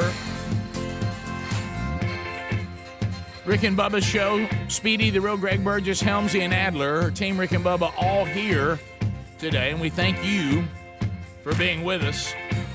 Welcome back for a brand new hour. There's Bill Bubba Bussey. Bubba, how you doing? Rick, glad to be here. Honored and privileged. Thank you for joining us. Time for Charity Charge, Bubsy. It is the Rick and Bubba Buffalo Wild Wings Charity Charge. We are thankful Buffalo Wild Wings has brought food o'plenty to the studio today, and we're enjoying their delicious food. And yet another charity is about to get a check because you, the Rick and Bubba audience, went to these participating Buffalo Wild Wings and you ate delicious food, and 10% of those food sales are about to benefit yet another great charity and ministry. And Tim Spencer with Buffalo Wild Wings is back. Tim, how you doing, buddy? Hey, fellas. Hey, good to see you. Good to see you too, buddy. How's everything in Buffalo Wild Wings world? Yeah, day by day, but everything's real good, to be honest with you. I see we got some food down there, probably plenty. No golden ticket seats, so you're having breakfast, lunch, and dinner for Buffalo Wild Wings? Yeah, hey, Tim, we're set today, and we do appreciate it. Yep, thank you very much. And so business is still going well. You guys, people are still moving around. We're not going through the shutdown that we went through the first time that we had to deal with all this. I think we're learning to, we got to learn to live with it. And it looks like that we have learned a little bit this round. Yeah, it's looking that way, man. And we've got football season just around the corner, and I think it's going to be full blown this time around. Well, we want to introduce everybody here in the audience, especially those of you that went out and participated in the Buffalo Wild Wings Rick and Bubba Charity Charge. Here's Jimbo Tucker. He is with Never Thirst. Jimbo, welcome to Rick and Bubba. How are you, buddy? Hey, doing great. So tell the audience, a lot of us are familiar with what you guys do. And this is an outstanding ministry. But there's people maybe that are out there today. They don't know about Never Thirst. They're not quite sure what that means. So tell the folks what you guys do and how they have helped you guys. Yeah, absolutely. Never Thirst started about 12 years ago because a few guys who were in a Bible study together learned about the water crisis in the world. They were on a mission trip in Africa, met some folks in a village who showed them where they were getting their water, and it was this dirty algae covered pool, and that was how they were bringing water to their family. And ladies were hiking 4 miles a day to get dirty water for their family, and they said, man, this just isn't right. So they came back and they started what is now Never Thirst, and we exist to provide clean and living water to the unreached. So functionally what we do is we work in partnership with local churches to reach unreached people around the world. So we work in 8 different countries to provide clean water solutions in partnership with a local pastor or a local church in those communities around the world. Just to tell you what you guys have done, we are functionally going to take the funds that you guys raised through this. We're so grateful that you did and participated in so many different ways, allowing us to be a part of this. Buffalo Wild Wings, and you guys at Rick and Bubba, we're actually going to put the money that you have provided to us to a project in the poorest country in the world. Now, I grew up calling it Niger. We've learned from our friends it's called Niger. People who live there call it Niger. So in that country, it's ranked 189 out of 189 on the UN Poverty Index scale. Wow. And so it is the worst of the worst, and it's extremely water poor, and it is one of the most least reached places on the planet as well. So we're working with an underground church there to help provide clean water solutions to people who just lack access to something that we take for granted every day, clean water. So I want it all starts there, doesn't it? Yeah, and Tim, I want you to understand this, and I want those out there to understand that what Jimbo just said is what you guys did, and all of you that went out and participated in this, he's just told you specifically that this money he's about to get is going to go to provide clean water for one of the poorest nation that we have, and who do not have access to water, and you're going to make a difference. And then, of course, once they have access to the clean water, the folks at Never Thirst will be talking to them about the living water as well, and be praying for that. So Tim, let's tell Jimbo what we did, what the folks went out and accomplished, and let's give him that check. Well, thanks to all the guests that came in the store and participated in this. 10% goes to these guys, and we're gonna cut a check for $3,200. How about that? The Rick and Bubba Show. There you go, $3,200. Jimbo, what? Yeah. I know it's a complicated question. You may not can file it down to this, but just in general, what does it cost to dig a well? I mean, how much does it take to get a well in one of these countries dug? Yeah, that's a fantastic question. It actually completely depends on which location you're putting it in. In a place like Niger, as water poor as it is, and because it's in the Sahara Desert, you have to actually put in a full solar panel tower. If you put in just a regular hand pump, nobody could pump strong enough to get the water from the lowest water table to get clean water. So we have to put in a whole solar power system with tap stands that are piped off of that to provide for the people in the village. And so it ends up being more expensive in a place like that. So it can cost in full up to about $25,000. But for the amount of money that you guys are donating, we can provide one tap stand through that solar panel system to a village in Niger to serve about 100 people with clean water, and all that in partnership with the local church. Well, they're hear the gospel from a pastor who's going to stay there long term and take care of them. And Jimbo, just out of curiosity, how deep do you have to dig there in that part of the world to get to the water table? Man, I would love to tell you that answer, but our programs team would have to give you those details. Well, I knew it was kind of a technical question, but I was just curious because I know somebody will ask me today, and I go, I don't know. Bubba, you probably have to dig deeper there than the gap between Don McLean and his girlfriend. That's pretty deep. I think that's a fair assessment. Yeah, absolutely. I bet you have to go further than 100 feet. You know? Yes, you do. Oh, my goodness, man. So you guys, 17,500 water projects have already been done with Never Thirst and have provided clean water for 760,000 people. And now because of the charity charge, there's going to be a tap in Niger that is going to be flowing clean water to about 100 people. And certainly there's going to be a bigger project, but all of you out there are providing one of those taps. So there'll be people in this country getting clean water for the first time because of your efforts. And Jimbo, we know you do a great job. We've heard a lot of good things about your ministry, so we will pull beside you in that, and hopefully there will be some other people that want to get involved with you. Yeah, and we're going to put Never Thirst in show notes today because, maybe you're in a part of our, listening audience where you don't have a participating Buffalo Wild Wings, so you weren't able to participate. But you think, man, this is a really, really good ministry that is real straightforward, and I'd love to come alongside them. Boy, they can help you. All you have to do is go to rickandbubba.com, and you'll find their information there. And listen to this, because I know this is always important when you're going to be giving. Every $25 donated, one person's life will be transformed. They get clean water, and they will hear the gospel of Jesus Christ. So every $25 is a person. So think about that, and if you want to come alongside what they're doing, I promise it'll be an investment in the kingdom and an investment in people, and you won't have to be concerned about that. So, Jimbo, thanks a lot. Tim, thank you, buddy, and we'll have another charity charge coming up, and that'll be on Monday. We just continue to follow these very clear commandments out of Scripture, and just like this one. But Lifeline will be back. We're going to put them back to benefit. And what does Lifeline do? Well, again, they're out trying to get orphans into families. So, and they do a great job with that in our own country and around the world. So they'll benefit on Monday's charity charge. And those participating locations are all in Alabama. That'll be Alabaster, Birmingham, Gardendale, Tuscaloosa, Hoover, downtown Birmingham, Trussville, Pell City, and Tim coming soon to Oxford, Alabama. Got that right. Hey, look, guys, we just remodeled the store out on Highway 280 in Birmingham. Yep. And that's almost as exciting as the Oxford one, Oh, yeah.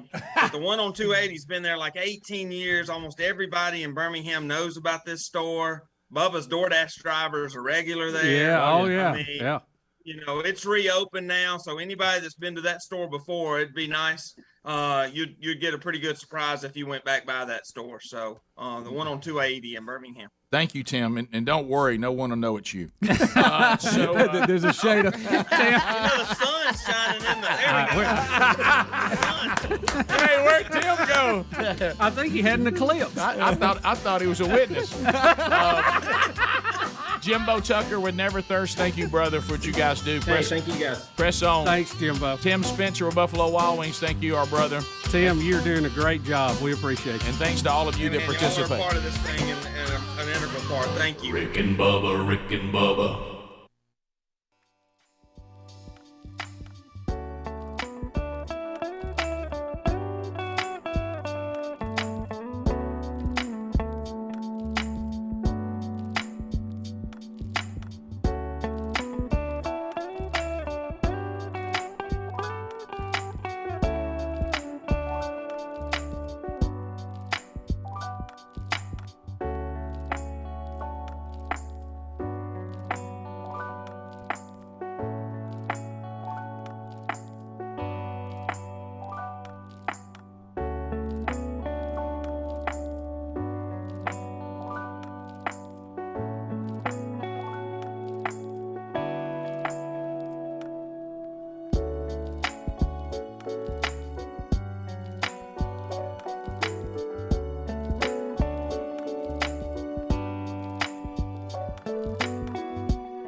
22 minutes past the hour. The Rick and Bubba Show, 866-WE-BE-BIG is our number. Thank you for being with us. Much to do as we go forward. COVID update.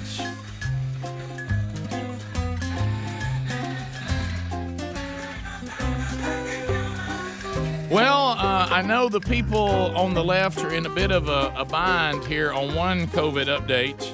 Texas Governor Greg Abbott has tested positive for COVID-19. He is fully vaccinated, and he is going to get the monoclonal antibody. Yeah, antibody treatment, which I think. So he's kind of thinking the way I'm thinking. You know, let's get aggressive and treat it if you do come down with it. But here's where the left is in trouble. They hate Gregory Abbott, but he's fully vaccinated. Yeah. And so they don't really know what to do. If he doesn't do well, they would be happy because they hate him, but it makes the vaccine look bad. Right. So they're almost going to have to pull for Greg Abbott. Yeah. To do really well and not have any problems. I love people I that thought have. I thought he said he was asymptomatic. He wasn't having any issues with it. So is that normal to get the monoclonal antibodies? I think or they is were he just. getting it's Regeneron. I think they were just being aggressive. Yeah. I mean, just making sure. What if you know one of the problems I think that will probably come down the line, and some of you medical people can correct me because I'm sure I don't know what I'm talking about, but you know the monoclonal antibody treatment we have now came from the very first people who got the disease and recovered and had antibodies. Correct. And they harvested them and then duplicated them in a lab. Almost back to people who have great immunity. Yeah, what we need right now. Yeah, that's exactly what it is. You're giving them the plasma, which it doesn't matter about type for that. Right. Well, but I think what we're going to need is somebody who's recovered from the Delta variant now, and we need the monoclonal antibody version D out there. Be careful talking about antibodies now. You'll be run out of town on the road. That's right. So you need those vaccine antibodies only. Natural, nobody wants to talk about that. But anyway, good news is he says as of right now, as you said, Bubba, no symptoms, no fever, no real problems, just tested positive. But he's kind of following what you remember when we saw the Dr. Peter McCullough. He was saying, I think we need to go to, if you get it, let's be aggressive. Right. Let's go with this infusion. Let's go with, of course, some of the things you can like it or not like it. He was talking about some of the antivirals. Yeah, but I mean, if you're not for that, then do this. Remdesivir, he brought that up. What he's saying is we don't need to let people just sit around until day 8 and see how they do. You know, too, this monoclonal antibody setup is been around for 100 years. I mean, we used it back in World War I, to fight before we had actual like penicillin and stuff like that. That was the way that they treated people on the battlefield. And then we get into this bizarro deal, and it seems like this guy keeps getting quoted, and he's been quoted again. This Alabama doctor, who I believe is being a little dramatic and certainly needs a little work on his bedside manner. There's an Alabama doctor that has come out, and now it's become a story in our state, that he will not treat unvaccinated people. He said COVID is a miserable way to die, and he said if you refuse to get vaccinated, you can find another doctor. I will not be your doctor any longer. Is this his way of just trying to promote vaccination, or is he totally out of bounds on this? Because I thought as a doctor you were bound to treat anybody that needed help. It's called autonomy, I believe, and the ethics board will eat this alive. And I don't know legally, does he have the right, because is it a private practice and he has no associations or those type things? But ethically, he's completely wrong. Well, I know we have a lot of people in the medical industry that listens to this show, and I'm just curious, can you do that?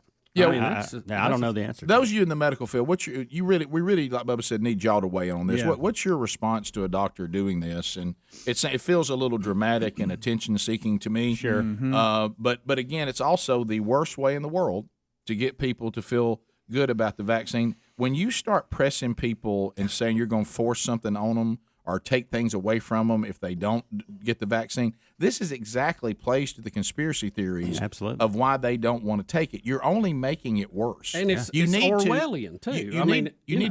Exactly. You need to reach out and try to motivate people and tell them why this would be a good idea and keep on pressing that. And you did see that when some people were having a hard time with the Delta variant who weren't vaccinated, more people went and got vaccinated. That did happen. Yeah. And but this kind of drama stuff and is you're trying to be provocative and try to be sharp, as Greg would say. It's the first thing I thought of. He's trying to be sharp. Yeah. What's the oath that doctors take? It's called the no harm. It's something with an H.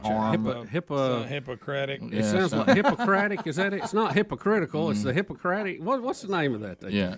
But here's he says things like this. I don't agree with this. He says we do not yet have any great treatments for severe disease, but we do have a great prevention with vaccines. That's not true. That's just not true. It's not. And so that goes back to the dramatic. Right. I mean, what are you doing? Hippocratic oath. And his name is Dr. Valentine. That's not showing the love. It really isn't. It's not very loving. Like I said, y'all saw what I said. He needs a little work on his bedside manner. He does. You didn't get vaccines, so go out there and get out of my office and lay in the streets. Good luck to you. Yeah. Hey, thanks, Doc.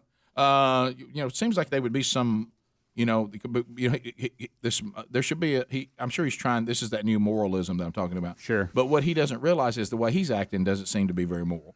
Wouldn't you just help somebody because you're a doctor? You're supposed to give everybody the appropriate decisions and let them make that determination of what needs to happen next. Right. Yeah. That's the way doctors work. I don't know if, when I go to a doctor, they don't tell me what I have to do. They give me a list of we can do this, this, and this, and these are my suggestions. These are my suggestions. They may recommend, hey, I recommend you do this, but here's your other option. That's what doctors and nurses do, not this. So to be completely fair to him, and I do disagree with what he's doing, he said, I cannot and will not force anyone to take the vaccine. Of course, you kind of are by taking away their health care, and force them to go find another doctor. But I also cannot continue to watch my patients suffer and die from a preventable disease. I don't know that I mean, how many of those cases does he truly have? It's. I have seen people who have taken the vaccine and they've tested positive and done fine. I've seen people who were unvaccinated, never had it before, and did fine. I've seen people who were not vaccinated, never had it before, do really bad. And there seems to be people saying that they're actually vaccinated people that are doing poorly as well, but it's hard to find that information because it makes things more. It makes the narrative a little more complicated. And, Rick, here in the U.S., we're still hearing about 90% of the people in the hospital are unvaccinated. But in Israel, it's 50-50. And Ireland. Ireland's 50-50. Mm-hmm. So that's kind of strange. Yeah. Of course, if you have a man-made disease that, was built in a laboratory, it will act odd. Yeah, I like that article from the Atlantic yesterday, but the only thing I keep thinking about that, and I like what you're saying is, but does gain of function change some of that? We'll talk to you next. Rick and Bubba.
35 minutes past the hour of the Rick and Bubba show. We'll go phone trolling. Lines are all full right now, but we'll start unpacking those relatively quick. Our friends at MyPillow.com want you to know that the MyPillow has never been priced better than it is right now. It's never been priced better than this. $40 savings. You can get a premium MyPillow right now for $29.98. The lowest price ever. Giza Dream bed sheets. Buy one, get one free.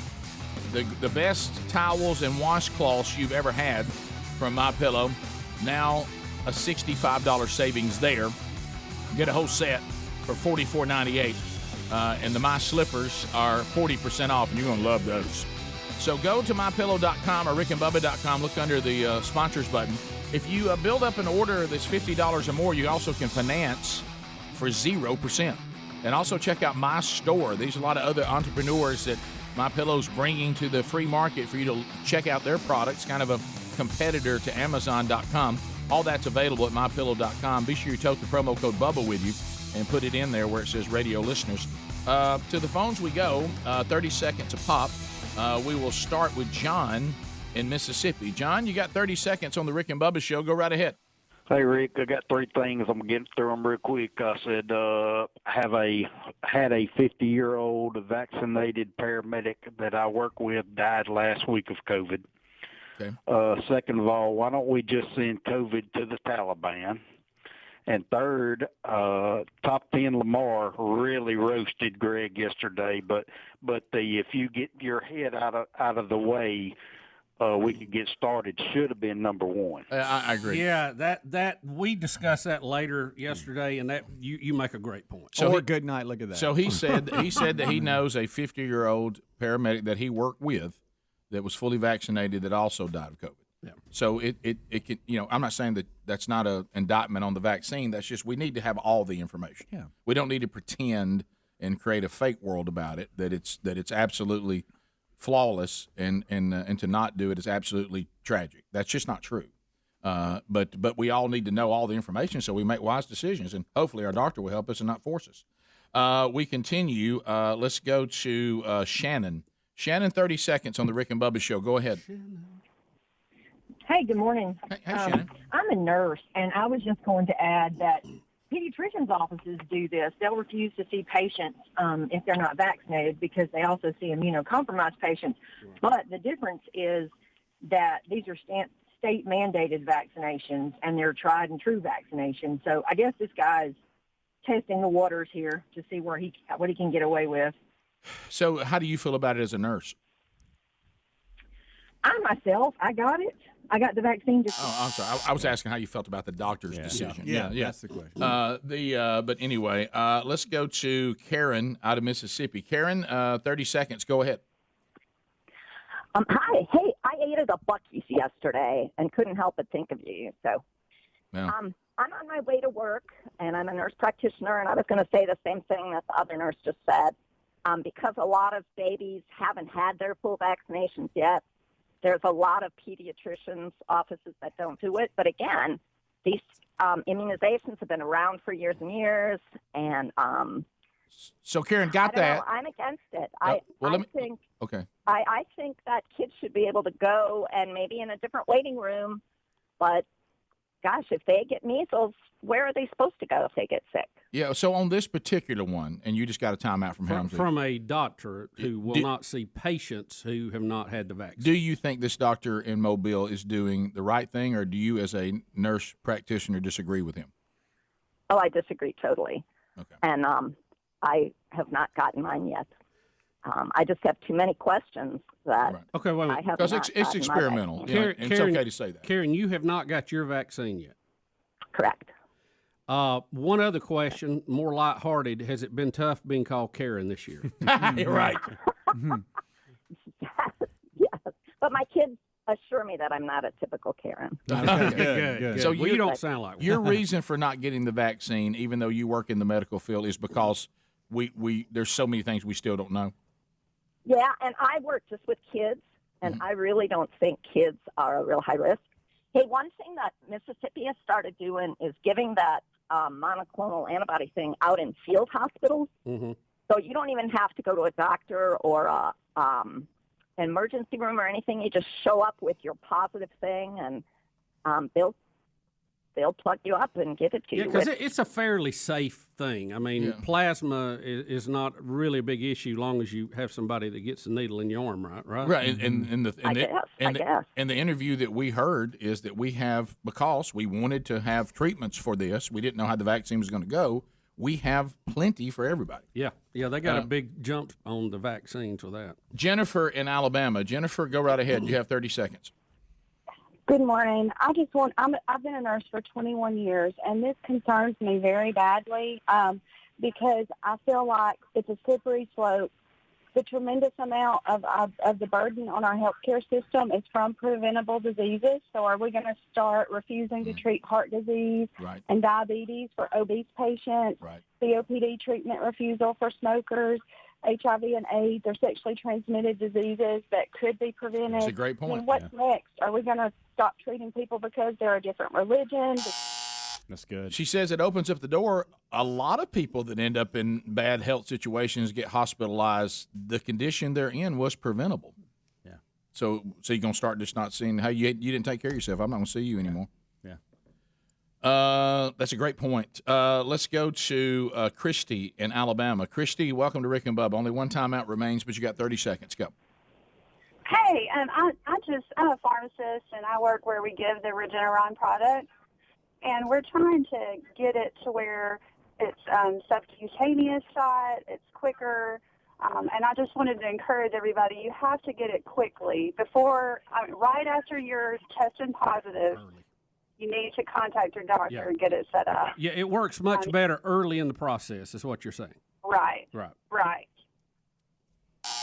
Yeah, before the viral load has a chance to exponentially multiply. Right. That's how all those antivirals do. You got to get it early, or it really doesn't do any good. And that's what I think we've seen some mistakes is people that are kind of in the world of, I don't want to do the vaccine, and I just kind of want to, if I get it, I think I'll get through it, and you don't jump on it early, and then all of a sudden that terrible 8 to 10 day period hits you. Yeah, and now your body's fighting it, and at some point the virus overwhelms it. Yeah, and don't do steroids early on because then your body stops fighting. Yeah, that actually goes the opposite way. Let's go to Tim in Alabama. Tim, 30 seconds. Go ahead.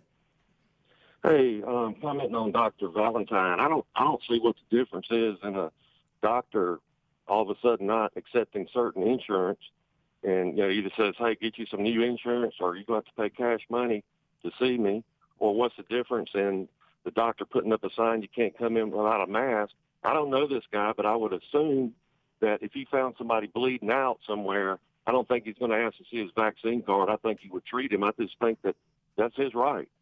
Well, again, it goes back to... It may be, but go back to what the nurse just said. I don't know how well you take care of yourself, but do you realize how many medical situations that we end up in that were probably preventable if we'd done different life changes? But you're really dictating a lot of ways you have to live if you want to go. If you want to start running that list, like she said, a slippery slope. Yeah. Well, and the thing that I think where he has to be careful in this, and it's where I am. I want to tell you this. This microphone is sitting in front of me right now. And I am so confused, and there's so much misinformation running in different directions. I am not going to get in this microphone and tell you to get the vaccine or not to get it. I think it's irresponsible to say that either one of those is the thing to do, because in either scenario, we really have no idea what's going to happen. I mean, so gather information and try to get a better view of it. But this thing of saying that one way is right and the other way is wrong, to act like that we know that right now, I think is grossly irresponsible. Yeah, I think we have. You certainly can point to evidence, but there's also conflicting evidence. Right. It doesn't look. We've set science in the medical field back 50 years with this because we can't get a consensus that's working. Well, I saw one doctor. It was one of these white coat summits, and this is where these doctors get together, and he made something I didn't know because I know this shocks you guys. I was never considered to be. Have what it takes to be a doctor. And he said in science, and this is something, Bubba, you probably know, he goes, we don't take the approach of the American justice system, which says innocent to proven guilty.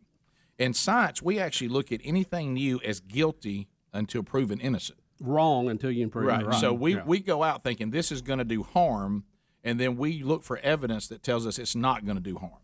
He goes, with this vaccine, we've turned around and we've declared it innocent until proven guilty. And he said that's completely the opposite of the way we do science. We declare something guilty until it's proven innocent, and we haven't done that with this vaccine. Now, and it may be that everything's fine. Well, but all he's saying is to say that we know that, we don't. I think and we don't know the long-term effects of COVID either. I think it's safe to say that it helped immensely with the original strain, the alpha strain. Yeah, absolutely. Because that's why you saw the great numbers fall off, that and the people who had already had it. But just like now, I've got an email. I have a coworker, 60 years old, fully vaccinated, died in the hospital this week. Yeah. Fully vaccinated. So we're dealing with something outside that first thing, and hopefully being vaccinated is going to help you fight it off, but it's not an absolute guarantee. Right. And really none of it is. No. Yeah. No. But you do the best you can with the information that you have and give yourself the best shot. 15 minutes to the top, 866-WE-BE-BIG is the number. We'll continue with more of your phone calls when the Rick and Bubba show continues. Rick and Bubba, Rick and Bubba.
It is 9 minutes to the top of the hour.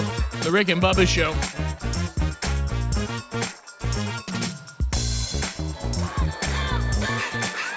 We're excited to be with you today.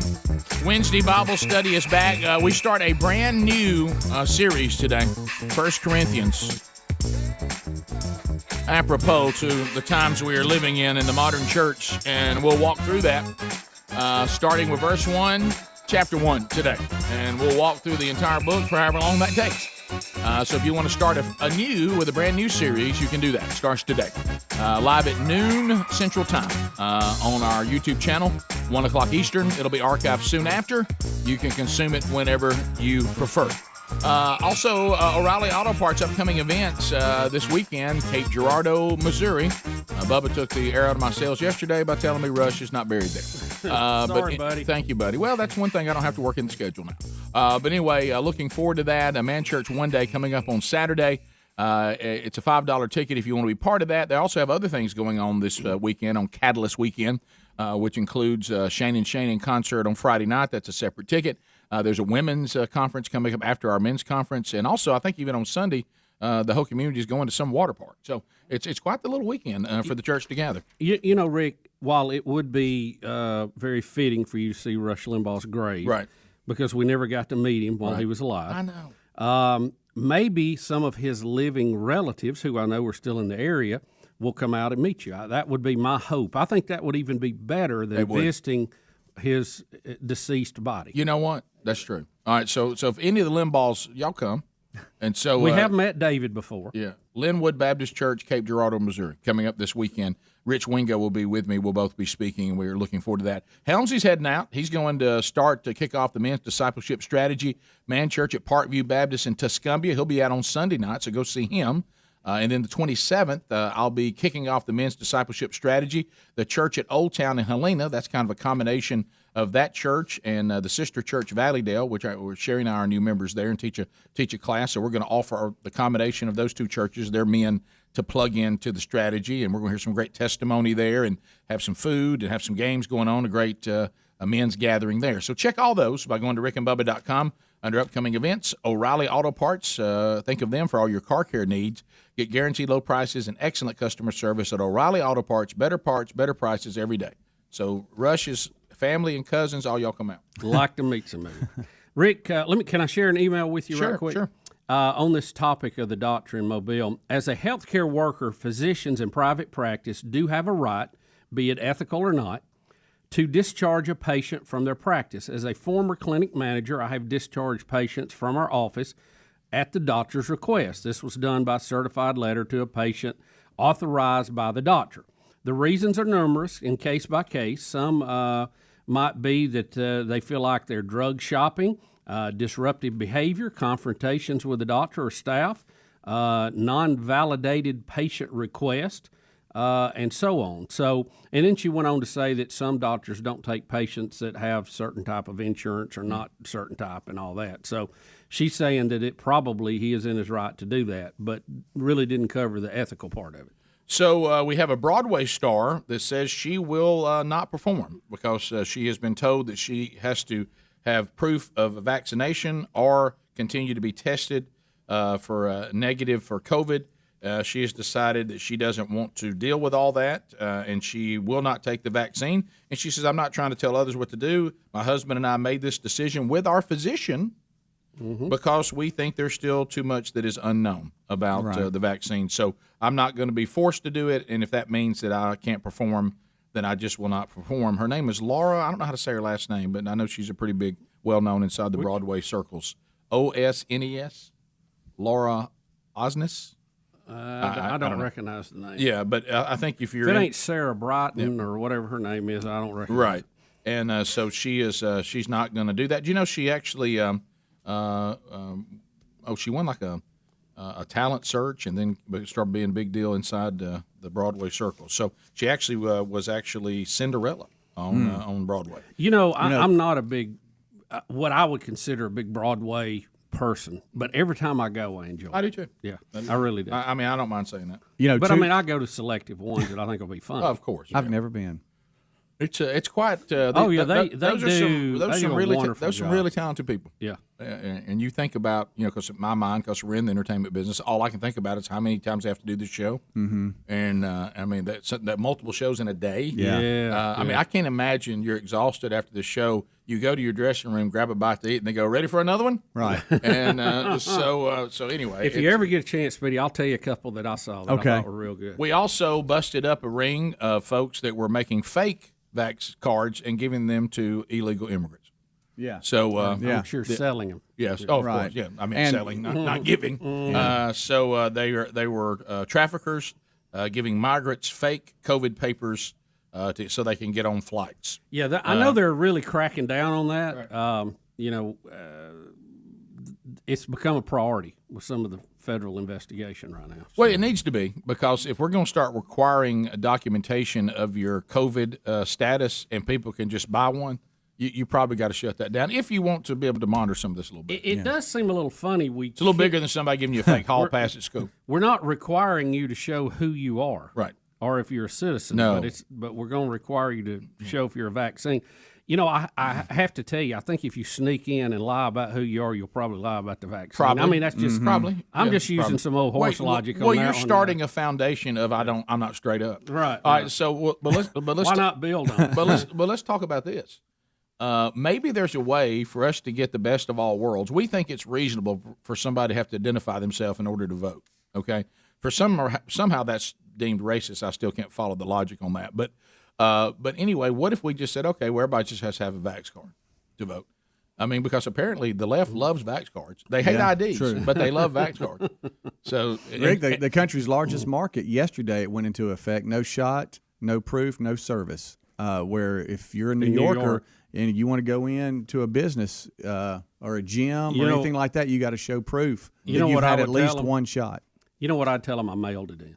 Right. That's it. Could I mail it in? That's good. That's really good. Or I put it at the drop box down the street. Go check it. Or I fill out my vax card on somebody who's been dead for years. So, but it used to be no shirt, no shoes, isn't it interesting? no service. Now it's no shot. Isn't it interesting? Suddenly, the left thinks that people being able to prove they are who they are has suddenly become important. Yeah. Is it crazy? How about this? Is it racist to declare that somebody has to have a vax card? Rick, how about this? What if we really double it down on them and say, look, when you come to vote, we'll give you a vaccine shot. Right. For all of you unvaccinated. Right. But you got to come to vote in person for us to give you the vaccine. Right. So we'll come back. It's top of the hour. If you're leaving us this hour, thanks for being with us. If you got more of the Rick and Bubba show, we'll do a top of the hour break and we'll be back. We'll get back into some of your phone calls at 866-WE-BE-BIG. Rick and Bubba, Rick and Bubba.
Rick and Bubba Show. Thank you for being with us. Speedy, the real Greg Burgess, Helmsy, Eddie Van Adler, the gang all here. As we start a brand new hour, we're thankful that you are here. There's Bubba. Hey, Bubsy. Rick, I'm glad to be here. Trust me when I say that. We're glad you're here, buddy. Yep. All right, so let's purge these calls. So we got a lot of them standing up, and then we get to. I've got some other stories that we'll get to. We've got a diet plan I think Bubba may sign off on today. Yeah, I'll just look and I'll continue to tell you the ongoing something that happened involving me losing my glasses yesterday, which got me kind of spiraling a little bit.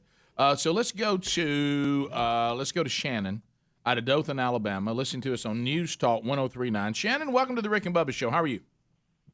I'm fine. Thank you for calling. Well, let me call you. Right, yeah, I was about to say we didn't call you, but I'm glad you called us. Yeah. If you'll leave the number behind, though, you'll maybe have Adler call you in a little bit, check in on you. Listen, I've listened to you for years. Thank you, However, Shannon. this is a great opportunity. Okay, go ahead. Fired up. Well, I work at a private club. I cannot speak for what it is. Okay. And I've been vaccinated twice, waiting on the new booster, thankfully. Both shots. And we'll be glad to have it. Okay. And no one else respectfully, as other people do in public, refuse or think that anyone other than themselves should wear a mask. Shannon, can you kind of tell us where we're going here? So what's the point you want to make here? I like to say the simple fact is, if I'm required to wear a mask, everyone else should too at the club. If she's required to wear a mask, everyone else at the club she works should be required to do as well. Okay, I think I got that right. Yeah, isn't that right, Shannon? Is that what Only you're at my establishment, which no one is at this point. You're saying you don't It like was before. So only the performers wear them? Sir? Why do I'm confused why you have to wear it. I don't have to, but I choose to. All right, I'm confused. Wait a minute. I'm sorry, I'm not following your point, All right, Shannon. Shannon, I'm going to try this, and I'm going to see if you can say just a simple yes or no, and then we'll go. I think what you're saying, with help from my brothers here that are listening along with me, because I couldn't do it personally, honestly, to decipher this. I think you're saying you've been vaccinated fully. You'll take the booster when it gets here, and you wear a mask, and you don't like that the club that you work for doesn't require everybody else to wear a mask. Correct. Okay. Well, but they require you to wear one? No, she's You're just doing it voluntarily. She's wearing one and wants everybody else to wear one. So you're doing it voluntarily, but you think they should be mandated to do it. Hello? Is that right, This Shannon? new strain is actually, well, let's put it this way. It's not easy to deal with the fact that someone looks at you because you're not actually have a mask on. Right. Whether you've been vaccinated or not, but they think that you might be carrying something that they aren't. It's not fair. It's not fair. Thank you, Shannon. Thanks for calling. Joe to know, fully vaccinated and waiting on the booster. Yes. I'd like to hook her up a debate with Dr. Sag. Just let them square off. Yeah, can we set that up? Well, Shannon, thank you for calling. Right. We do Thank you, appreciate Shannon. it. Although she at first thought that we called her, which Yeah, explains well, it. Which but probably, remember, she's having no effects from the vaccine. And, I don't know if that was the resounding endorsement for vaccine plus booster that we were hoping for. Yep. Goodness gracious. Don't think she's going to get the gig on the infomercial for the vaccine. Probably not, Rick. Right. All right. State of Alabama probably not going to call for the promo. Yeah, I think it's probably a fitness club or something. I don't she's think talking they're. about. Oh, you're about the private club? Listen to me. Listen, guys. I don't think they're going to. I don't think after Nick Saban's done his PSA, Shannon's next. That's hard Here's to follow. where we get in trouble. Yep, you're right. There we are going for the laugh again. Here we go. Well, going for the laugh. people need Do it. you think Shannon was a real name? Oh, yeah, I actually do. Or you think it was their stage name? Greg, no, guys, come on now. Come on, guys. It wasn't that kind of club, surely. Look, Greg, we were inbounds. We were barely in. And now we're stepping out. Okay, so we always have those people that go one too far. Greg is one of them. JT was always one of them. Oh. And Speedy from time to time. JT was like somebody releasing the bulls. JT never tightrope the boundary. He would just sprint right up into the stands. JT wanted to elevate the situation and wanted us to go with him. Yeah. He came in wide open. Oh, man, that's funny. Rick and Pelham. Shannon, thank you. Rick, welcome to the Rick and Bubba Show. Go ahead. Hey, guys, love the show. Two things, Greg. I'm severely disappointed you didn't jump on with the club thing. I was waiting. And, Rick, I'm glad you figured that out because I pulled over on 65 trying to figure the whole call out. Right. Well, figure it out. Thanks, guys. Love y'all. Thank you, buddy. Let's go Jeff in Tuscaloosa. Jeff, welcome to the program. Go ahead. Hey, what's up, guys? Hey, man. Hey, first time calling. Thank you. Man, I tell you, the way the people, if I have to, you have to, and all this fortunate, it just blows my mind. I haven't worn a mask since this was started, and I've been around people that's had it, and I haven't got it. But they're gonna try to force me to. I mean, how is that right? I tell you, when all this comes down to, is the only way that any of this is going to stop is if we, the people, stop it. Well, I think what the people would say, and you're right about mandating and making people, I certainly am not for that, but what they would say is that in this particular situation, in their opinion, and I'm not saying that I adhere to it, your decision is affecting other people. Now, we do find it odd that these same people a lot of times believe in on-demand abortion, which, that seems a little inconsistent. But anyway, it seemed to be a little more of my body, my choice right. on that topic. So there's a lot of crazy inconsistencies going on here, but I understand. I mean, all over the room. I understand your concern. I certainly do. Let's go to Erica out of Birmingham. Erica, welcome to Rick and Bubba. Go ahead. Good morning, guys. Hey. I'm calling here. Thank you. I wanted to say I'm a nurse of 10 years, and I wanted to just speak on that doctor in Mobile for just a minute. Mm-hmm. Is it his right to refuse? Absolutely. Is it ethical? In my opinion, absolutely not. Right. As medical professionals, if I have a drug user or an alcoholic or anything come into my hospital or ER, I would never, ever refuse that patient treatment. Right. They endanger people's lives every day. Right. Drinking and driving. There is so much inconsistency right now. Yeah. It's as a medical professional, and I'm almost in tears just thinking about it. Right. It's ridiculous. Yeah, I mean, if the heroin user gets dumped out at the emergency room, you're not going to walk in and go, well, you should have known better than doing heroin. Right. Yeah. I mean, I think as a nation, we should really be on our knees praying right now. The Book of Revelations is playing out in front of us, and it's ridiculous how some of us are treating other people. Yeah, it does seem that if there's anything in all this that I can say with zero hesitation, let's go ahead and let God get our attention, okay? Why don't we finally understand that part of all this? Mm-hmm. And, I mean, do you see really any big movement going on right now? Everybody's saying, I'll tell you what's going on what's going on in our world right now. It's a spiritual problem.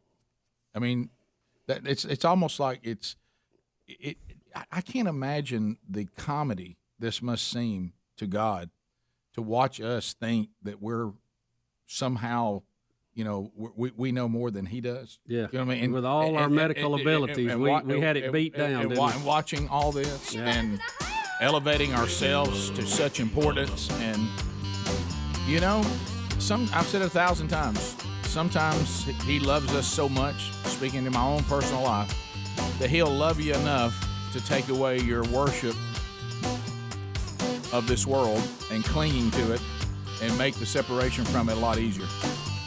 16 minutes past the hour. Rick and Bubba, Rick and Bubba. Some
21 minutes past the hour of the Rick and Bubba Show. 866 We Be Big is the number.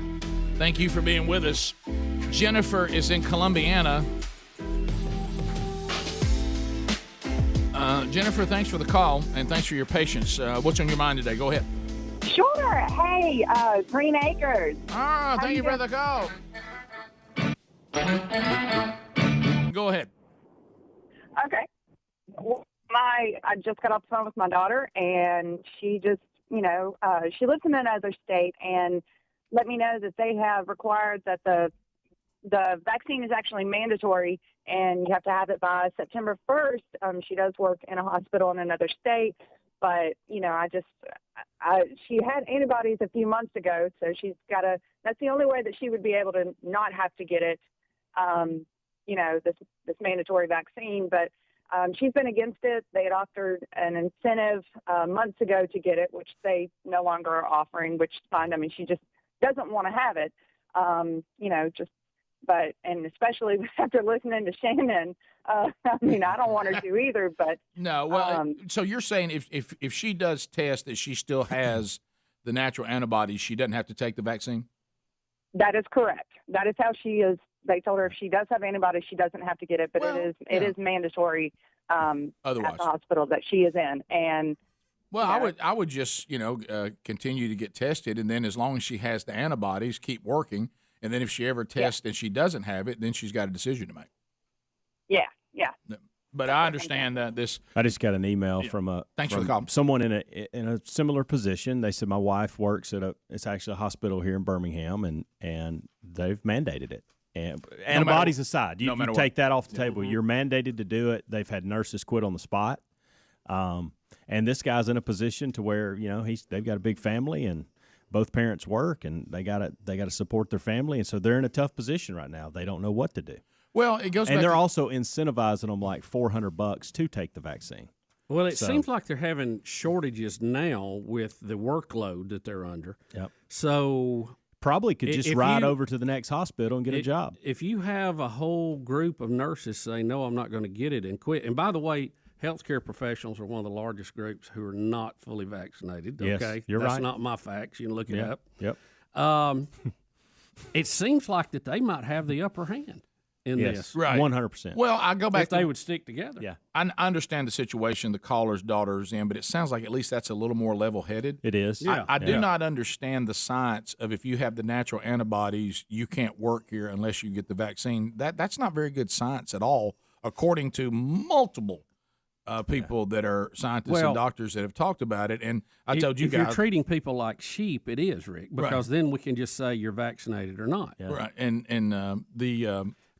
I was the first one to ever, I was questioning that when I was talking to a medical professional. They're like, well, you need to get the vaccine anyway because you get a broader protection. I said, then my natural antibodies when I got the full virus?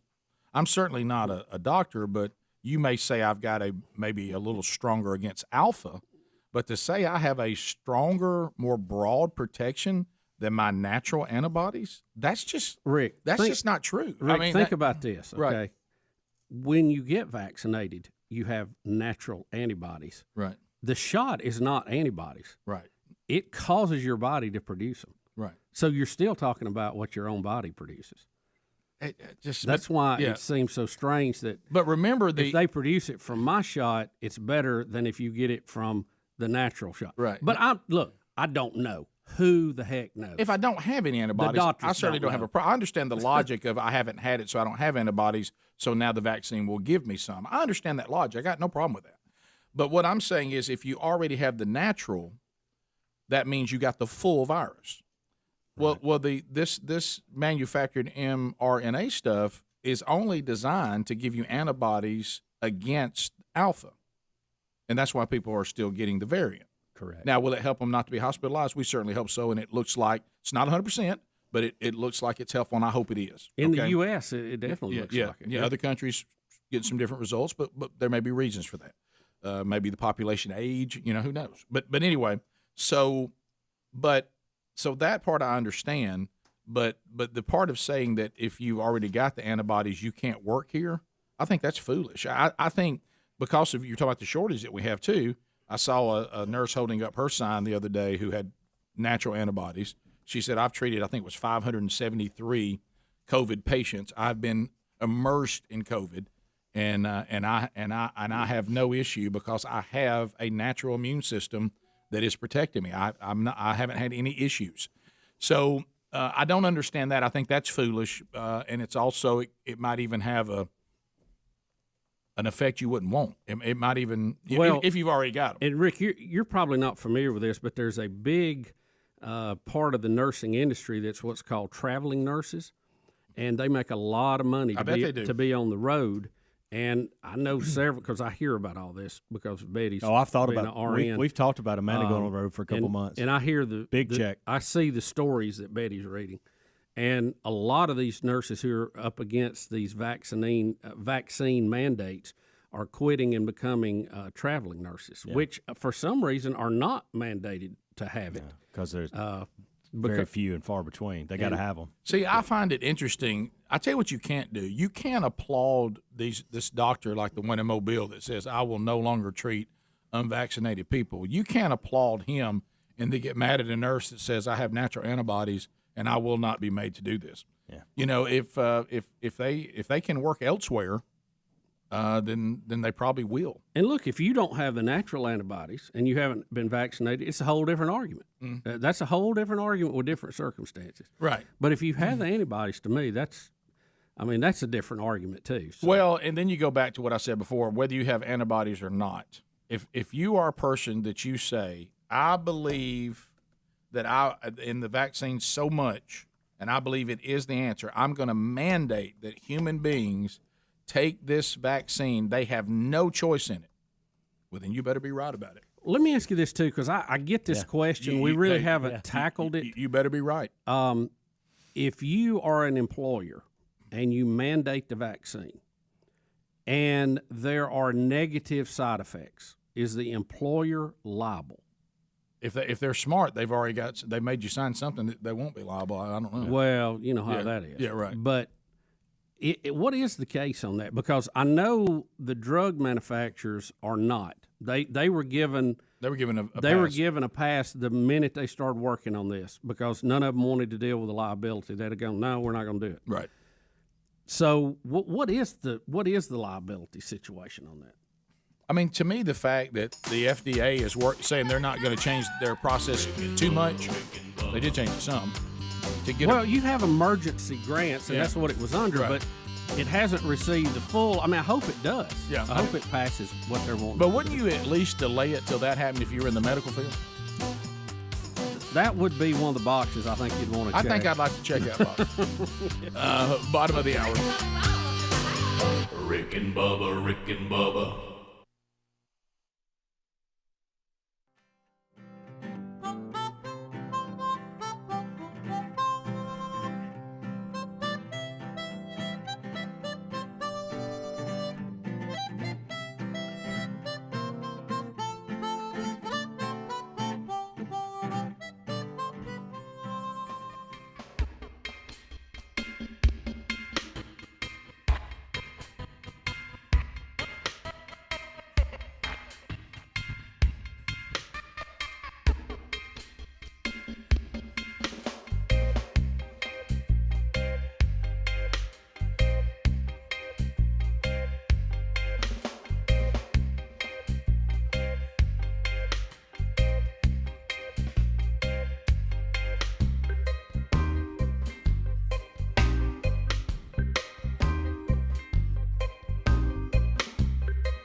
35 minutes past the hour, the Rick and Bubba Show, 866 We Be Big. Thank you for being with us. Have you ever thought to yourself, I would love to do a marketing campaign with the Rick and Bubba Show, but I just don't know how to go about it? Well, go to rickandbubba.com and look under Contact, and you'll see how you can contact our national team, Rick and Bubba at syndicatedsolutions.com. Rick and Bubba at syndicatedsolutions.com. That's for a national campaign. And then you can contact any of us if you'd like to know who to contact in one of the local markets. And you say, you know what? I want to hear Rick and Bubba talking about my product. We've got a lot of different platforms. We got God's blessed us with a motivated audience that moves toward products that they think are life changing. And if you think that's you, then you can be one of our national sponsors or even a local sponsor by going to rickandbubba.com. Look there under Contact. And let's start talking about putting together a marketing plan for you. So I told you, Bubba, in the beginning, but I didn't finish. I'm just kind of giving you kind of I had one of those days yesterday where I just couldn't seem to find a win. I kept, I left my. Those are tough days. Yeah, I left my office keys up here because my fob up for the big lift kit is so big. Trying to. The fob on the keychain. You know what fob stands for, by the way? What is it? Because I've never people throw that around. Frequency operated button is what I was always told it stood for, but that may not be correct. Yeah, but it's as good as anything. Yeah, I mean, sure. So I got to know the frequency, Kenneth. The last 2 out of 3 days, actually 2 out of 4, because it was Friday when I did the first time. I've walked out of the office with my fob and left my office keys on my desk and locked myself out of the office. So and that happened again today, and Greg's on me. And then I was, the thing about wearing glasses, and, I told you that I went to the eye doctor and I was just doing reading glasses. And the doctor said, would you like for me to show you how you could be seeing all the time if I gave you what we used to call bifocals, but for some reason we think we're all too hip for that now, progressives. Yeah, that just means it blends in, right? Doesn't have a line in right. It. And he said, let me show you how it's you a good way to fall down the steps, though. It is.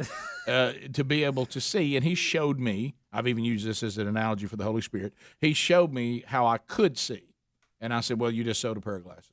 So I got me some glasses, and I've been wearing them. But the problem is they're not tinted. So when I go out in the sun, I do my cost, the little, what are they called? Yeah. What are those things called? Casa del May? Yeah. Del Mar? Yeah. Casa del Mar? Yeah, whatever they are. Something like that. Costa del Mar. That's it, Costa. Yeah. So I wear those. Or if you really get good ones, they're called Costa del Mar. Yes, they are. Those are the ones you get at Costco. Right. But anyway, and then what I do is I will take my regular glasses when I'm in the sun. Put it in your pocket. And I put it in my pocket. Yeah, I do the same thing. So I went by the home improvement store and I had them in my front pocket, and I had to pick up 2 folding tables, and I got 12 folding chairs that we need for down at the farm. Well, I'm bending over a lot. Yeah, I'm bending over a lot, and I'm loading. Yeah. So they shot out of my pocket somewhere, and I should have buttoned the pocket, which I didn't do. Didn't do it. And so I don't know where these glasses are, and I tried to find them, so now they're gone. Ooh, that's a mean picture. Where'd you get that one from? That's from us doing the podcast. So anyway, do you remember me saying that was when I put a you and me, and we're laser focused coming back from vacation? Do you remember that? But anyway, and everybody laughs at that for some reason, which should hurt our feelings. But anyway, so I'm at home talking about it, and I said, well, I've talked to the eye doctor. I got to go. It's been 2 years, which, by the way, is a record for me. Right. I kept up with those glasses for 2 years. That is a record and for anything you keep up with. Yeah, and so they said, you got to come back in because your prescription is more than a year old, so we can't just order glasses. So I'm talking about this to Sherry, and this is what happens. And I didn't know this, and that's where I was going to get you guys' feedback when I've told Adler, and he's doing that now, showing pictures. She said, just get your prescription. Don't get any glasses. And I said, what are you talking about? She goes, well, I mean, the last time you got glasses. And I said, what are you talking about? Did you think I looked goofy in my glasses? Well, you need to get some hipper glasses. And I said, well, I'm 56 years old. Well, how hip can I get without looking weird? What do you want, Elton John? I mean, what are you talking about? You know what I would like to, and I want what you're talking about. I need those progressive lenses, too. But I want what I call the Chuck Foreman glasses. Do you remember Chuck Foreman that played for the Minnesota Vikings? Greg, picture him in those. He had the coolest glasses because it was like dark brown at the top and then it tapered off. You like that? And just have that all the time. Well, be sure you're clear and don't get the Chuck Muncie glasses. Yeah. That's a Don't get that. Yeah. Those are look like Poindexter. But I want to ask y'all something. Did I look goofy in my glasses? I mean, Sherry's like, those are. Do you like somebody? Well, it was, you need to get some hipper glasses. Rick, what's wrong with those? Rick, there's nothing wrong with them, but nobody's going to scream, "Hey, those are hip to the groove." Well, that's what Sherry said. Yeah, See, I mean, it's not a negative, but it's not a wash. But it's kind of a neutral. Can I ask you this though? At my age, can I go to the point where I look silly? Can I say this? I mean, if I go too, I don't think at our age we need to be hip to the groove. Right. Okay. That's not what we're trying to accomplish. Yeah. Some of you pastors that wear white tennis shoes and tight blue jeans and you're 50 probably shouldn't do that. Right. It's the same concept. Right. And Bubba, I don't know where they went, and we destroyed them, and it's on us. And I kind of liked them. But you came in a couple weeks ago with those Harry Carey looking glasses, and we haven't seen them again. What happened? That's worse than what I. Is that what it was? Hey, Adler, see if you can find Chuck Foreman. Right. Picture Chuck Foreman, Minnesota Vikings, number 44. Yeah. But those are like the 70s glasses. Yeah, but they're still that's not no.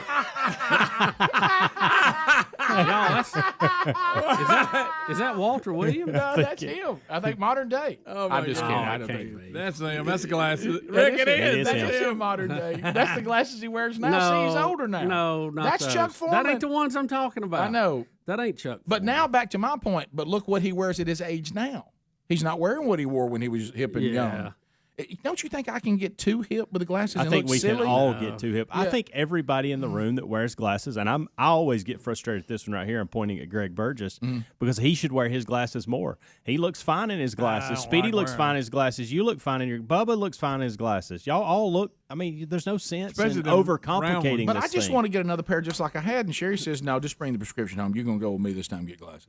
But then And you're I'm going to like, get the glasses Sherry wants, Look, not the Bubba, ones that Bubba. there. That's what Bubba wants. Well, that's not the exact I know the ones you're talking but yeah, about. I know the ones you're talking about. We're getting closer. You're talking about the ones that are half tint and half clear at the bottom, and they come down. Well, they were kind of a brown tint at the top and then faded to clear at the bottom. Oh yeah. I had a pair of those back in '80. Yeah. Oh, they were great. Yeah. They were great. Look, I think anytime you go back to something in the '80s, there's nothing wrong with that. Right. I mean, because it was the greatest decade mankind. But I has don't want ever to. had. I don't look like a club owner, where Shannon Yeah, well, works. you don't have a- you're not gonna have a chain. or a drug dealer. Don't add three chains and you'll be all right. I thought the ones I had last time were appropriate for my age, but Sherry said that I went too old.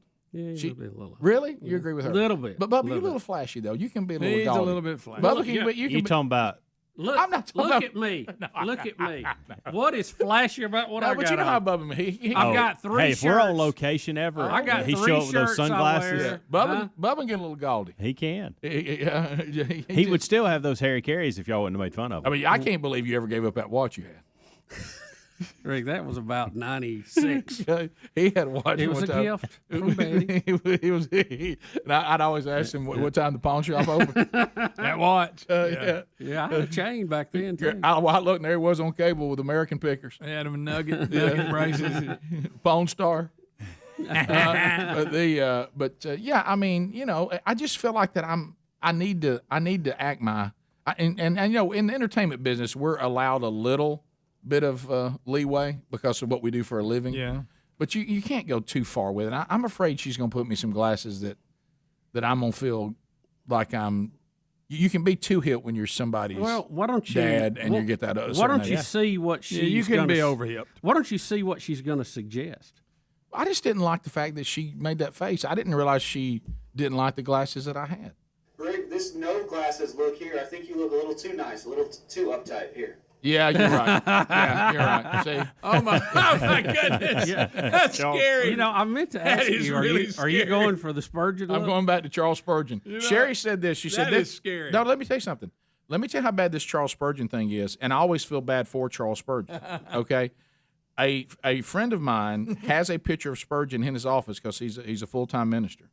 He said somebody walked in his office and said, "Wow, you're really a Rick Burgess fan." You gotta be kidding me. And he was like, what? He goes, why you got a picture of Rick Burgess in your office? He goes, that's Charles Spurgeon. That's so funny. Why is Rick dressed in old timey clothes? Right. Would he get that made in Gatlinburg? Throwback, yeah. One of them old timey pictures. I love getting those made when I was a kid. Rick, look. But anyway, Greg, the prince of pictures. But listen, let me tell you what's funny. So Sherry said this has been the progress. She said that she's watched me go through.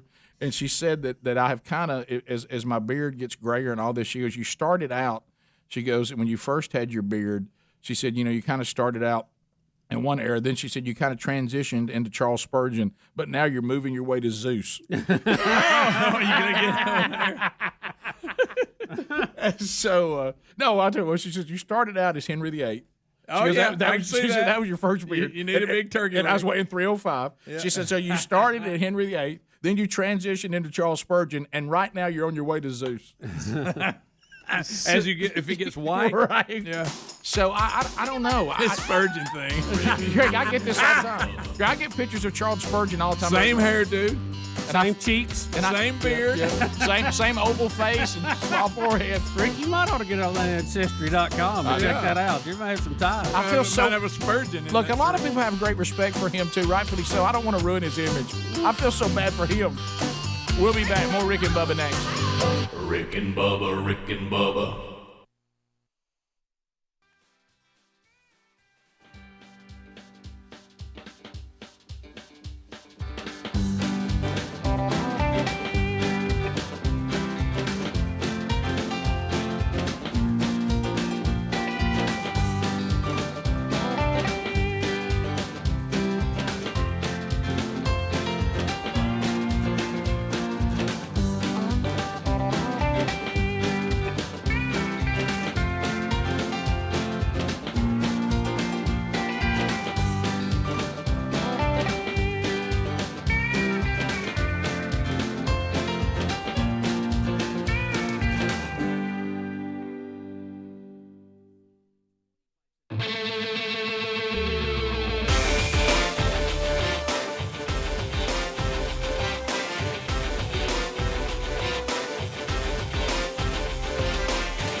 9 minutes to the top of the hour, the Rick and Bubba Show. 866 We Be Big is the number. Thank you for being with us. Much to do going forward on the program. Thanks for all the pictures of glasses I'm getting now. Thanks a lot. Do you like the ones I sent you? Yeah, Bubba, those look great. I sent you 2 pair. One, I don't know who that is wearing it. One that Britney Spears had on. Yeah, thank you, Bubba. Rick, can I just say this? And I'm telling myself, this is me preaching to myself. Right, okay? right. It's not the glasses that makes a person cool. Yeah. You're either cool or not prior to the glasses. Right. I don't know. Sometimes the glasses make the man. Jimi Hendrix walks in this door and he's not wearing glasses. Y'all think he's cool? Yeah. No, Tom Brady walks in this he's room probably right squinting. now and he doesn't What if he have puts- any glasses on. Y'all think he's cool? Yeah, but then he puts Harry Carey's glasses on. He's not cool anymore. You know what I'm that's a saying? whole different ball. But don't you think a Greg, cool Lenny person... Lenny Kravitz put sunglasses on. He's extra cool. But don't true. you But he think was though? cool from the But don't you think a Lenny Kravitz, a Tom Brady? Some reason you grabbed Jimi Hendrix. But you anyway, know what's funny is Jimi Hendrix walks in, we got another. Hey, I meant to. Here's how I meant to say Lenny Kravitz, and I just said Jimi Hendrix. Well, you know what? That was the bad part. But you know what? You made you seem hip for just a minute in the music world. You know what I mean? But anyway, he completely transformed the guitar. But anyway, but don't you think you can be so cool that no matter what glasses you wear now, everybody wants to wear those? Yeah, there's some glasses that are hard to overcome. You make the glasses cool. That's it. The guy from the military said they call the ones that make them wear birth control glasses. That's funny. Those military glasses. That's what he said. Are they still like that? Have they changed them at all? No, they're still looks like they look. Yeah. Isn't that funny?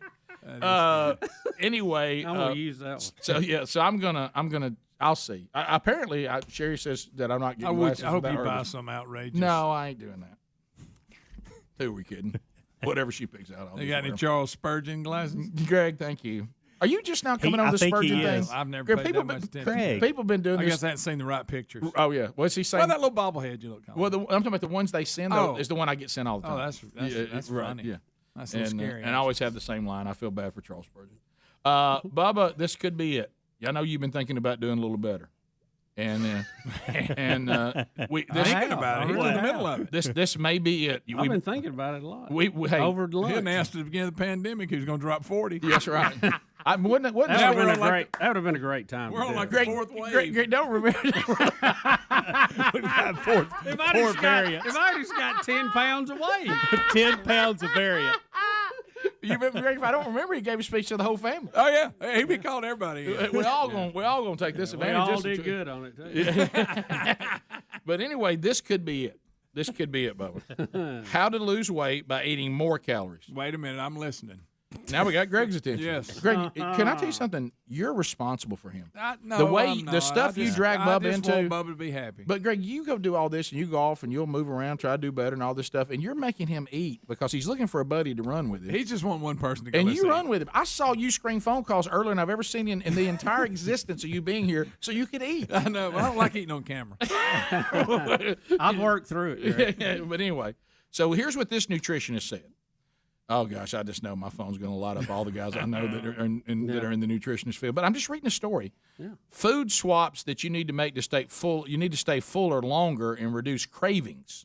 Yeah. While you're getting the nutrients you need. Now, Bubba, I have to warn you. I don't think these are going to be the foods that you're looking for. Oh no, picky man on that. Well, he eats a lot, but he doesn't have a lot of variety. No. Matter of fact, he can't even be a foodie.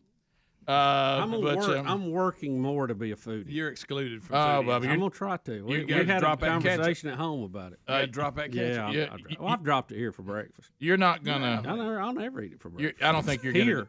You're not going to do well here. Okay. All right, like number one. That's a big stand you made. The less healthy, they have 2 plain crackers. That's 40 calories. You'd be better off to eat a half of an avocado that's 161 calories. Oh, I see what they're doing. Yeah. I can tell you, I've never been on the avocado train. It's just the color of it is weird to me. Mm-hmm. And yeah, it does. And the texture in my mouth. I know you've talked about this before, Rick. Things that just you don't like mushrooms because of that. We've had this conversation before. We have.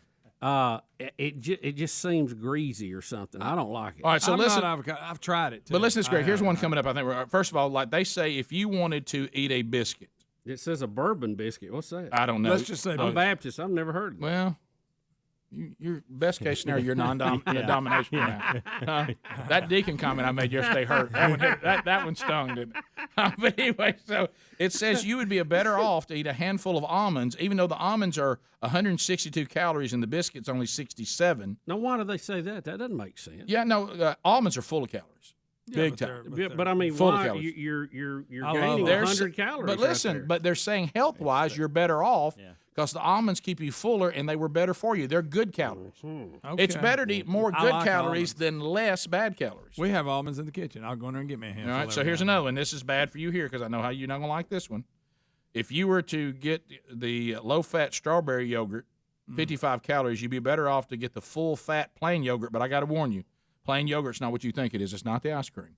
Yeah, well, I like regular yogurt. You can Bubba mark doesn't. You can mark that whole line off. He ain't gonna eat either one of those. No. Okay. Break stones. Yeah. Greg, this is one that you and I need to adopt. Oh, boy. Coffee with low-fat milk and artificial sweetener, 40 calories. We'd be better off to have our coffee with full-fat milk at 100 calories. See, I don't do coffee either. I don't put anything Rick, in it, but if I did, I'm doing You that. missed the one before that. The ham sandwich? Yeah, what is that? I just didn't think you were going to participate in that. Well, what does it say? I don't know what that other thing two is. slices of ham and a handful of, this is French fries when they say crisp. This is from the UK probably.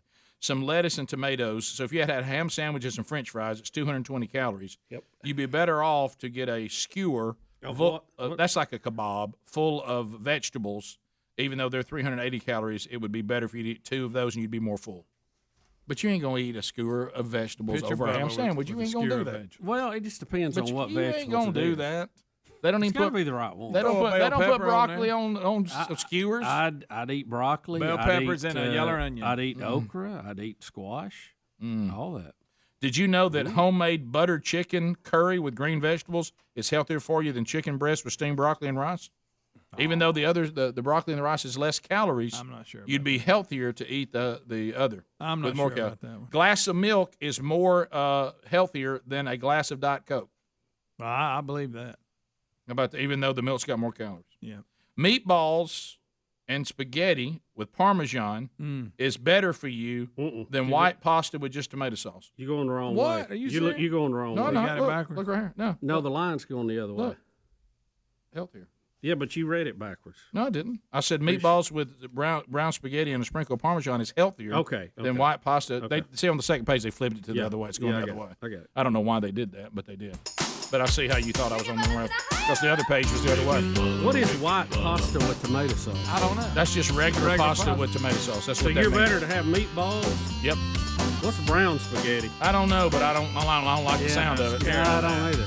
That whole wheat. Yeah. I like eating a weed or something. Yeah. So whole wheat spaghetti. Yeah. So anyway, there are foods that have more calories but are better for you than other foods that are lower in calories. Rick and Bubba.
the gravy, please. Rick and Bubba, Rick and Bubba. Ooh, it brings me to my knees. Rick and Bubba, Rick and Bubba. I can't start another Rick and Bubba, Rick and Bubba. day without 6 minutes past the hour of the Rick and Bubba Show. Thanks for being with us.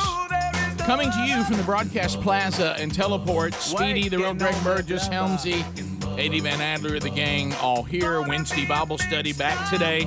We start a brand new series today. We'll walk through the book of 1 Corinthians. So if you've been saying, hey, I don't want to jump in the middle of a series, we start a new one today. Noon Central, 1 o'clock Eastern on the Rick and Bubba YouTube channel. Welcome back, Bill Bubba Bussy, Bubsy. Rick, glad to be here. Bubsy. Thank all of you for spending just a few hours with us each and every day. Okay, so a couple things that we can talk about to start the hour. Now, I know the world we're living in now that the gotcha and the mob is ready. I mean, anything you do, then here we go. Jack Morris is in trouble. He was doing the game between the Detroit Tigers and the Los Angeles Angels. Los Angeles. Does that feel right to you? Not calling them the California Angels. I know.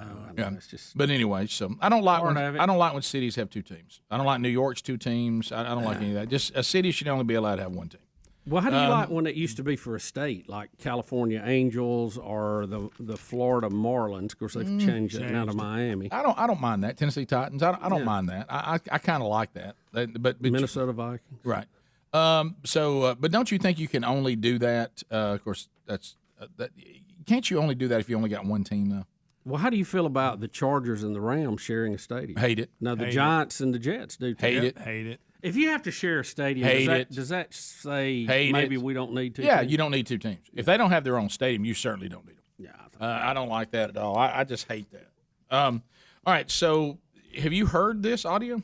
No, I have not. Y'all telling me about it. I haven't heard it. I think in the audio he's really trying to do like a character that used to say this like whatever, but his timing is really bad. Bubba, no, I think he's. Well, do you? Well, I mean, why? It sounds like even if he is big whoop. It sounds like to me that he's almost doing and I know you may not be allowed to do this anymore, where if something happens, and, we saw this happen with Johnny Fever on WKRP, and you'll reach in and grab that phrase, badges, we don't need no stinking badges.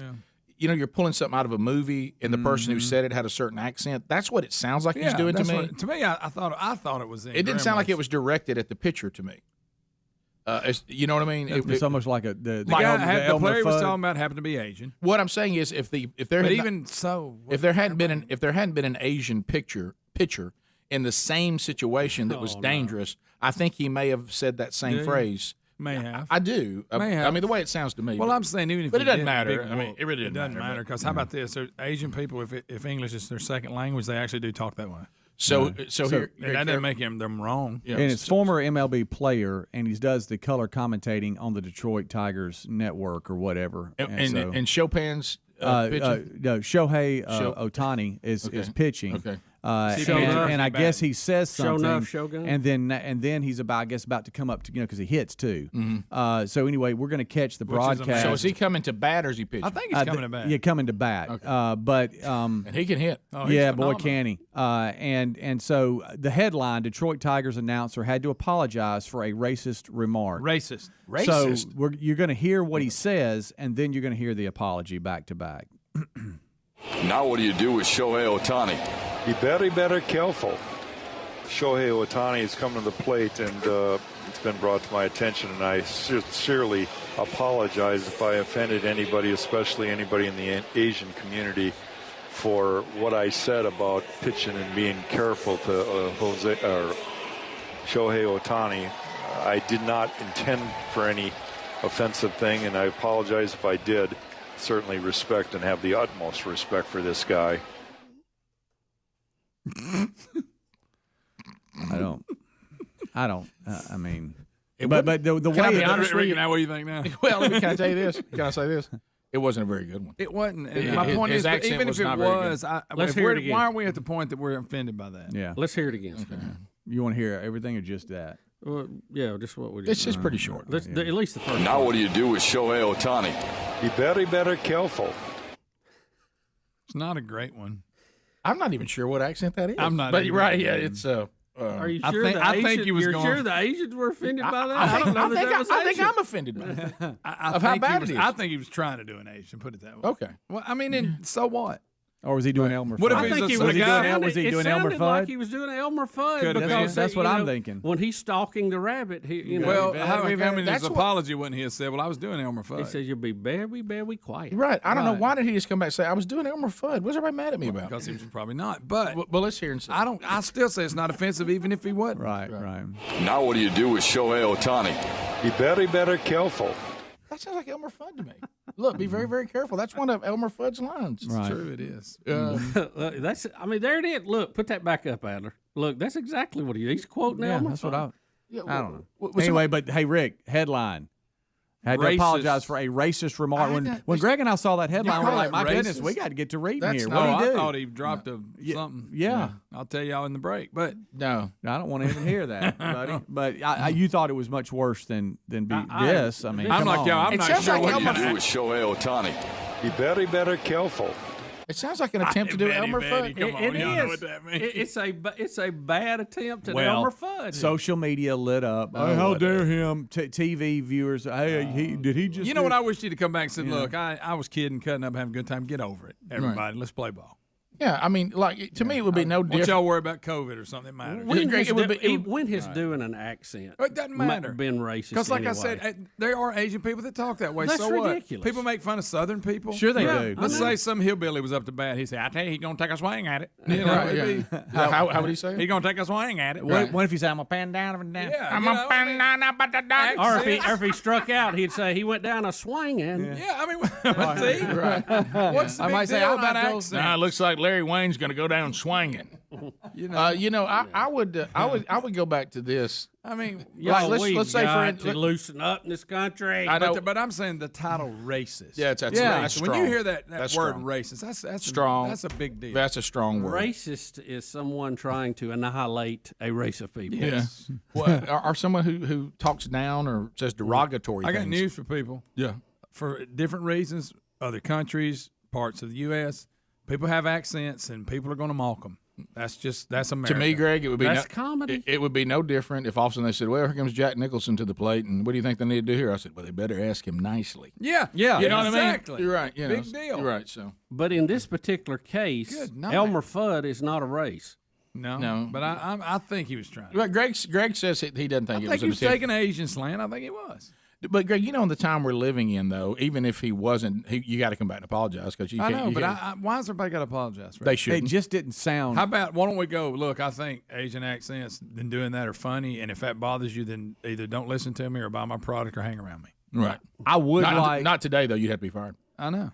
I would like in the story for him to say if it was Elmer Fudd, hey y'all, No, that was not apparently, Asian. apparently it wasn't because he didn't. It was say a that. bad attempt. Because at I think It was a Asian bad accent. attempt at an Asian Yeah, very accent. bad. Very, It's very. really not any Now good. what do you do with Shohei Ohtani? Be very, very careful. If I'm Asian, It's not very I'm good. offended No. if he's trying to do an Asian So is accent. He's Elmer no better than Fudd that. doing Asian accent then? No.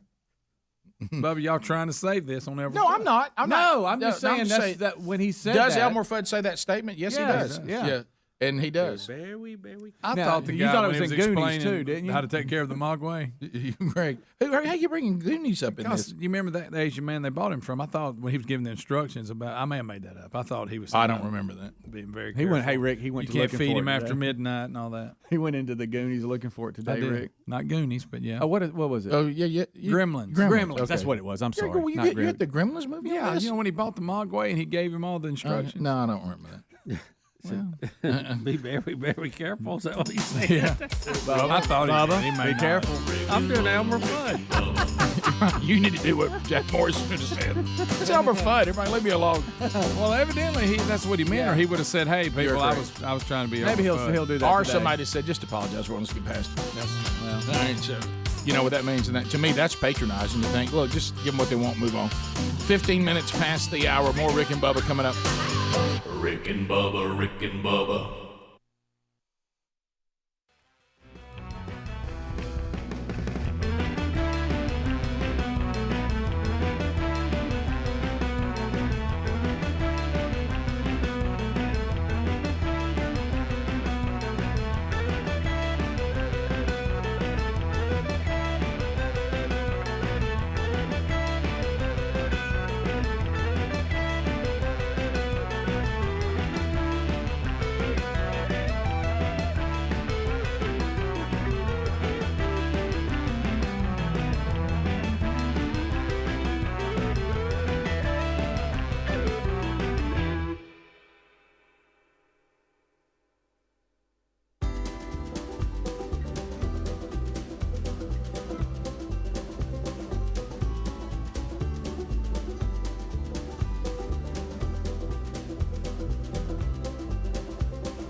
21 minutes past the hour. Rick and Bubba. You can reach us at 866-WE-BE-BIG. We'll chat with you now. Lines are available. Terry Murdahl ready to take your phone calls. Just come on in now. Greg, on line 1, does it say Mo Bandy? Mo Bandy? Mo Bandy like a... You talking about country music sensation Mo Bandy? I think so. No. Yeah, I'm sure that's who it is. Mo, welcome to Rick and Bubba. How are you, buddy? Hey, I'm doing okay. How are you doing? We're great. I'm from the Cape Girardeau area, and I'm looking forward to see you up here this weekend. Yep. And now you're not the Mo Bandy, are you? No, I'm not the Mo Bandit. I'll tell you more about it when I see you Saturday. Okay, so is your last name Bandit or Bandy? No, my last name is not Bandit. I just put on Mo Bandit on there so I could talk to you. I figured I'd get on there a little quicker. Hey, also, if Rush Limbaugh was alive, he'd welcome you too in the greater city of Cape Girardeau. Well, are you related to Rush? No, I'm not. I'm just a good friend. Oh, really? Well, I'm a good friend of the Limbaughs, and I wish we had time while you was up here. I'd like to show you how to play a little golf. Well, I've never played golf because it's not a sport. It really takes time. Rick, right. Yeah. Well, no, it requires incredible skill. You threw that in there, incredible skill. But the thing is, I guess your partner. Then I guess he's the one I tried to tell him to play golf, get the therapy on his back. Yeah, he wasn't gonna play. Okay. Yeah, I play twice a year. It's pretty good. I'll talk to you. All right, Mo Bandit. Hey, look Rick up and sit down and have a conversation. Hey, I look forward to seeing you, man. It's going to be a great trip. All right, buddy. It's going to be a good event. I know that. Yeah, it will. Okay. Thank you. All right, thank you. We'll see you Saturday. All right, thank you, buddy. There he is. So, yeah, if you that's coming up this Saturday. Cape Girardeau. Matter of fact, the guy who you might know him as Mo Bandit. You might know him as Mo Bandit. At Linwood Church there.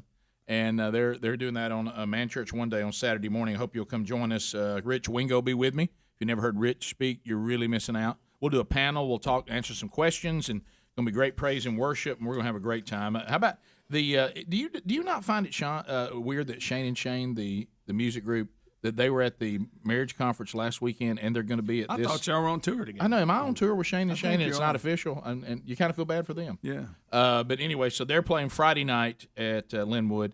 And then there's a women's conference that Saturday afternoon. So Man Church Saturday morning, and we'll see Mo and all that are coming out. I did get a text, Bubba. You mentioned that family members of Rush Limbaugh should come. Mm-hmm. And I did get a text. Somebody said they're working on getting Rush's brother there.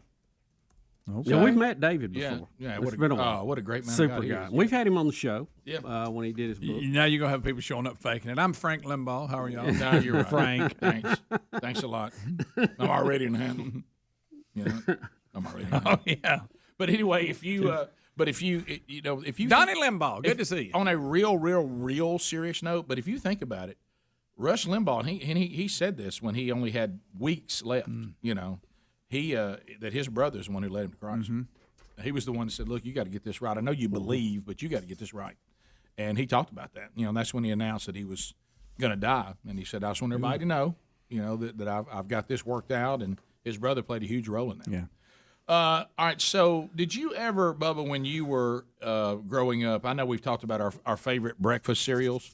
Mm-hmm. Did you ever get into this world of Frankenberry and Count Chocula? And I had Count Chocula sometimes, but it was not.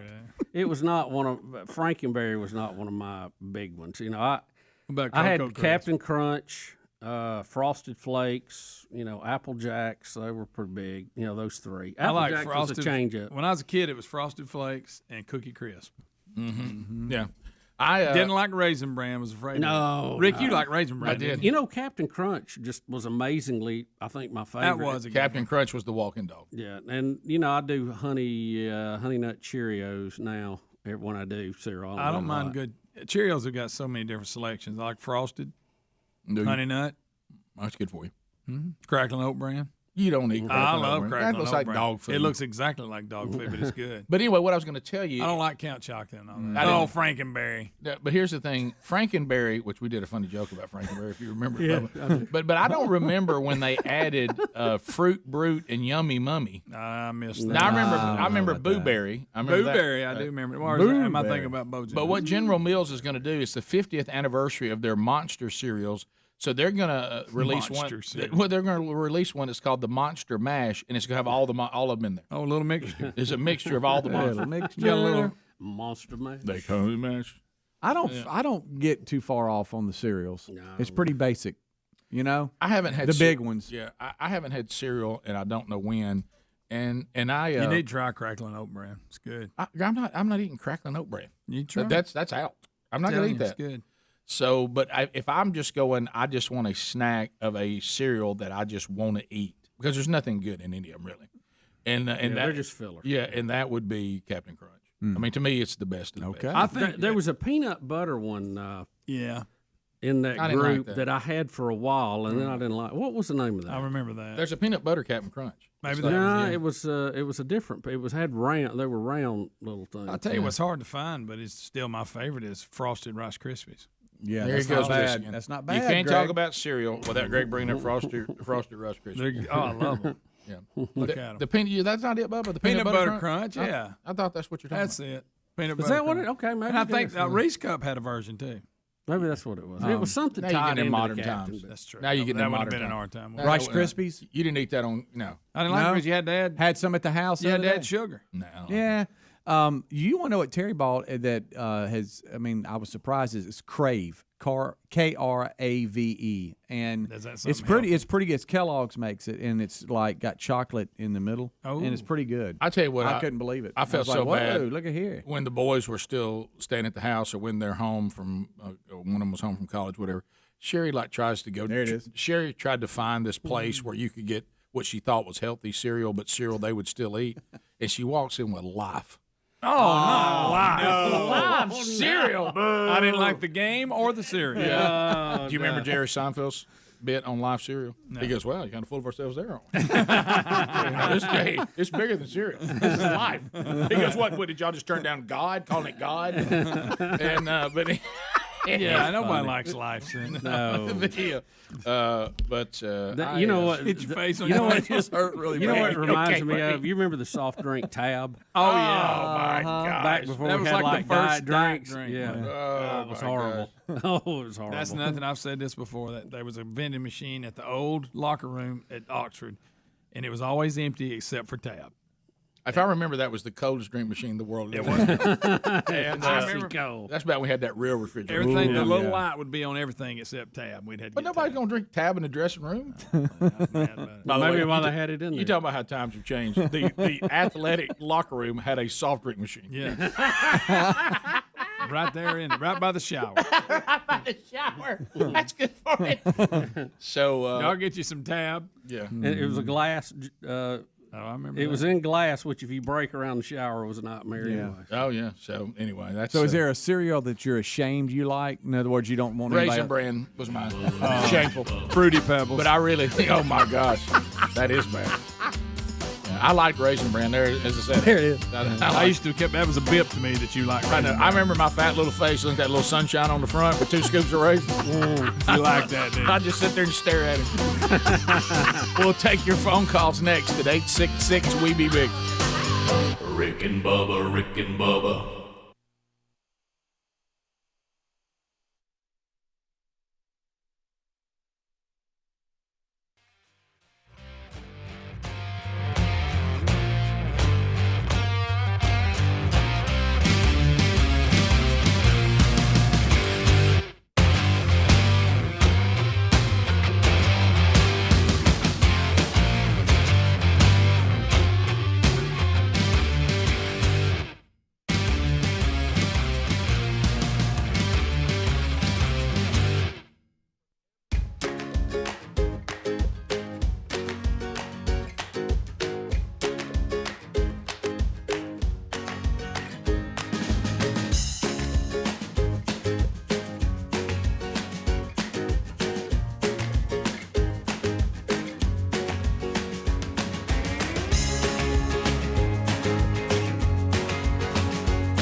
35 minutes past the hour of the Rick and Bubba Show. Here we go. Lines available.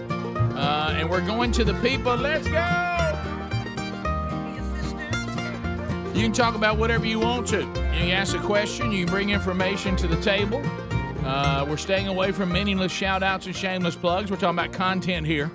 What is on your mind? Bring up something, ask a question, make a comment, bring it in.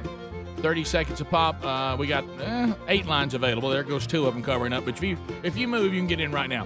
While you're dialing, I do want to talk about carshield.com. Carshield.com. If your automobile is no longer under a warranty and you'd like to have some protection, then get a protection plan with our friends at carshield.com. And just one repair could hit you $1,500. Bam! I mean, like that. I mean, that light comes on. It might as well have a 1,500. That's it, minimum. So if you're not covered by your warranty anymore, get a protection plan. Now, if you go under the Car Shield, you'll get roadside assistance 24/7. You'll get rental coverage, won't cost you anything. You'll also get trip reimbursements at no additional charge. And if it's a covered repair, they will pay the certified ASC certified mechanic of your choice directly. Okay, so it could not be simpler. Get that automobile protected before it's too late. Carshield.com. Use the code BUBBA. Get 10% off the protection plan that you select. There's also a link at rickandbubba.com under the sponsors button. So let's start with Anonymous. Anonymous, you're on. 30 seconds. Go right ahead. Yeah, I went to my doctor recently, and they're a huge proponent for the vaccine. And I said, well, I've tested positive and, supposedly had it. What about testing for the antibodies? And they said, well, we don't know what the, effective level of your titer would be, like smallpox and measles and stuff like that. I don't know if you guys have talked to any of the other doctors about, it's either a positive or a negative test, not a level test, I guess, is what I'm asking. So I don't know if you talked to any of the doctors that you guys have talked to about that. Yeah, some of the tests people we've heard from have a number tied to it. The one that I always get just says reactive or not. I don't know if it, what the number is. Yeah, I don't either, but I've heard the same thing. Some of them just say you got them or you don't, and then there's some discussion of you don't know how strong they are. But I'm like you. I've had some people that say, no, my doctor said I have strong antibodies, or they're weakening, they're getting weaker. So I think they have the ability to look at that, and but I have heard the same thing, and I don't know the answer to that. Maybe somebody can. Rodney in South Alabama. Rodney, 30 seconds. Go ahead.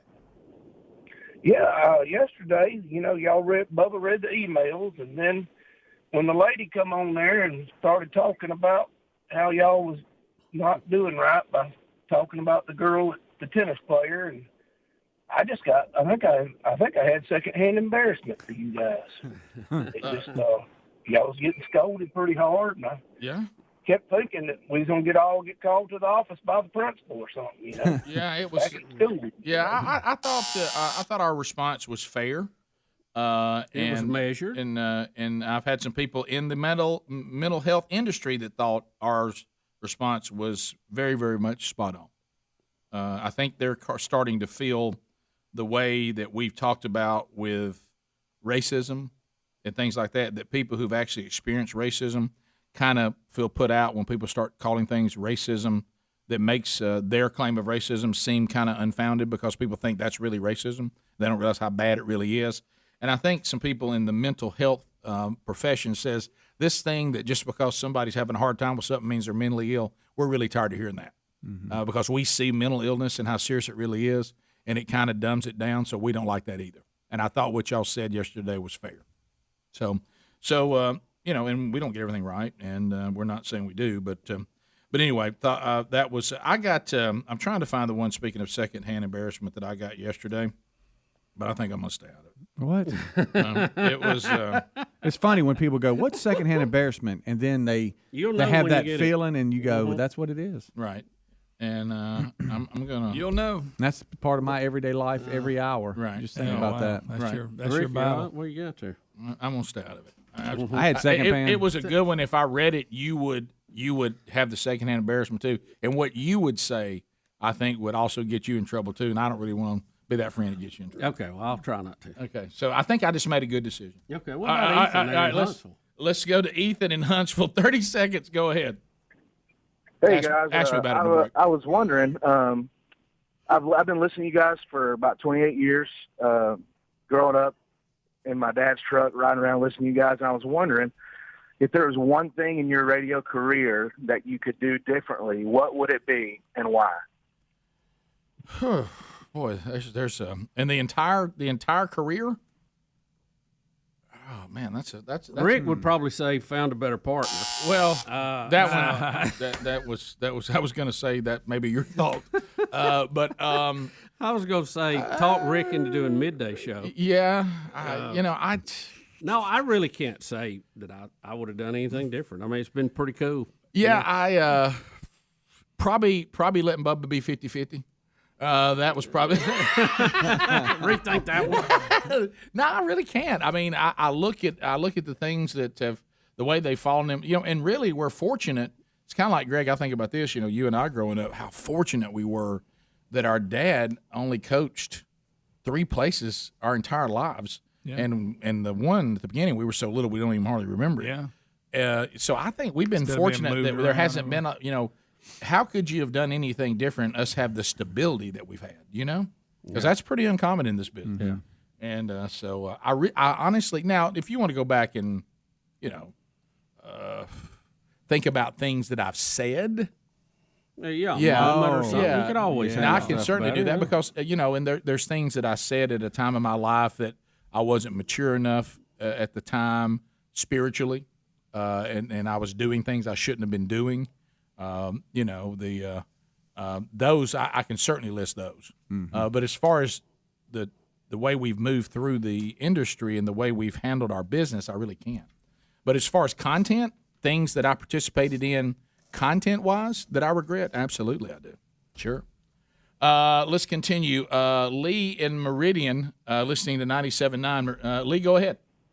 Good morning, guys. How y'all doing this morning? Good. Great. Good. Got one word for you as far as the last hour discussion about glasses. Contacts. I'm 68. I've been wearing contacts for 50 years now. I love my contacts. They're very versatile. You can get them colored, whatever. I really believe that might work for you. Nah, that's really nice of you to say that, Lee, and it would be a great thing, but I tried contacts early on. I'm not a contact guy. Okay. I just can't pull it off. Okay. Yeah, I can't pull it off. Now, they make them soft lens? Yeah, I had those. I did the soft lens. How many times do you think it's like Bubba, we're talking about, we're going to have some equipment changes coming up, and Bubba's talking to Super Tom right now, who's suggesting I have a touch-tone board. And Bubba's like, not a touch tone, a touch screen. Touch screen, I'm sorry. And touch if you got a touch tone board, you really got something. Yeah. But at touch screen, he's telling Tom, he said, Rick's not a touch screen. No. That's some big old thick fingers, and there's a lot going on over in one seat. Yep. Yeah, I'm not a touch screen guy. I make a mess with a touch screen. And with soft lenses, I constantly would open them up, and I'd dump the liquid out, and they'd be dried out.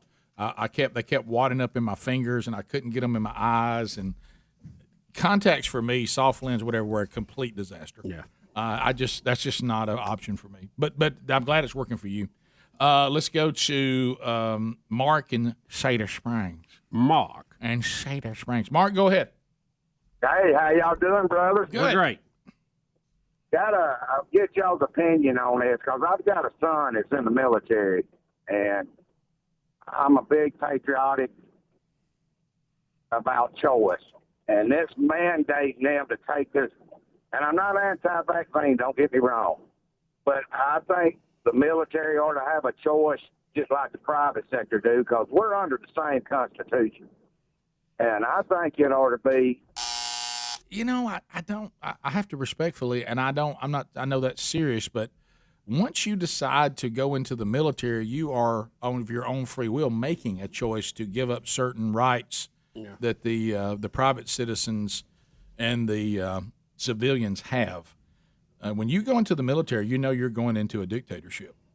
And I think and to some degree, when you go to work for somebody, same thing. Right, yeah. And some of the societal experiments we're doing with the military right now, I think, are disastrous. So if they have to have order, and if they say, you got to go up this hill with this weight on, and if you can't do it, you can't be in. And, right. What about the fact that, what if you get to the point saying, well, I don't think I should be told to go cover this area so this higher ranking officer can move through here safer. Yeah. I don't want to give my life up for this guy. I shouldn't be made to do that. Put myself in danger. See how it starts getting chaotic. I mean, who do you think you are, the Afghan National Army? Right. So, but I understand your concern. I do. But in the military, that's a different deal. You kind of know what you're getting into. 15 minutes to the top of the hour. 866-WE-BE-BIG is the number. More of the Rick and Bubba show coming up. Because I'm sure there's a number of kind of vaccines you have to take to be in the Army. Yeah, you do. Haircut. I mean, they're giving up on that a little bit. Rick and Bubba.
the gravy, please. Rick and Bubba. Ooh, it brings me to my knees. We're back 10 minutes to the top of the hour of the Rick and Bubba Show. Thank you for being with us.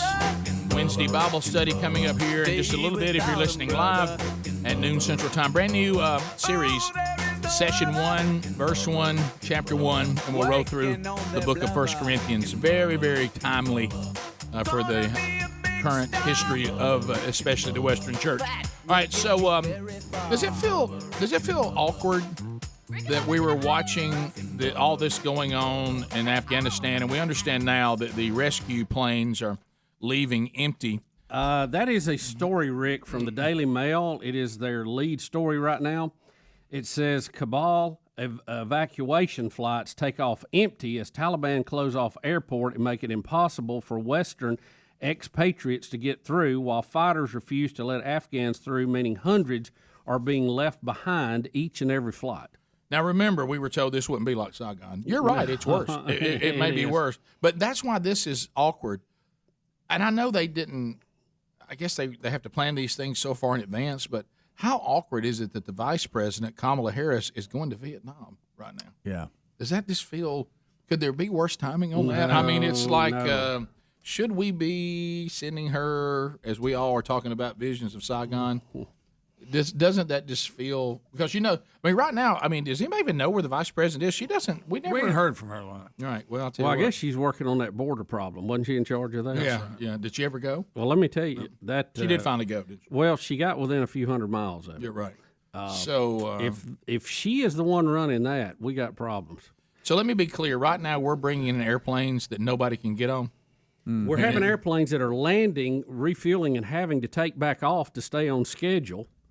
Because I'm sure they have got a hot zone there. I'm sure they have some fighter escorts involved too to get them out. Right. And they're empty because nobody can get through the gate. So that's good. And the good news is we can get all the updates we need on Twitter because the Taliban's leader is still on Twitter, but Trump is not. Yeah. Gosh, as long as they don't promote violence. Right. And what? We know they're not going to do that. No, the Taliban doesn't promote violence. Gary out of Montgomery listening to us on I-92. Hey, Gary. Hey, guys, I'm really sad about the people that are, Afghanistan and all that. But, if you really want to know a bad crime area, come move to Montgomery, Alabama at night. You got your own, you got Iraq, you got Iran going on, especially on the west side. It's so crime-riddled. You got to walk around with bulletproof vests and go check your mailbox at night. I tell you one thing, best thing about Montgomery is when you leave it. War Eagle. War Eagle. He threw a War Eagle at He did. He's My goodness. He's a little tore up. I was about to say, that's, man. That is, about that. What was the signal you gave me? What was that signal? I just wanted you to see the ham guy in that story right there. I knew it was Rick. Yeah. You know what this is? Oh, this is Huntsville. Yeah. No, you don't see stories much. Are you going to the Ham Fest in Huntsville? I don't know yet. I don't know. We'll see. You don't miss Huntsville Ham Fest. I know. Not much. We missed it last year. We didn't have one. Oh, they shut it down. Yeah. Oh, they're gonna have it this time. They are having it. Yeah. Bigger than ever. I mean, you got to be there. Well, I don't know. I know you're the face of tennis. I wanted the to face go. of ham? No. I definitely would want to be there, but I'll go. My foot's still hurting, and that's a lot of walking. And the old COVID's peaking a little bit right now. Kind of taking a look at that. Sure. So, but it just seems like it'll be like an emptiness. Well, it'll be a big emptiness. If there's no, there's gonna be a lot of disappointed people. Boy, there It'll are. be, for me, one. Especially somebody that's planning on selling a few connectors. That's right.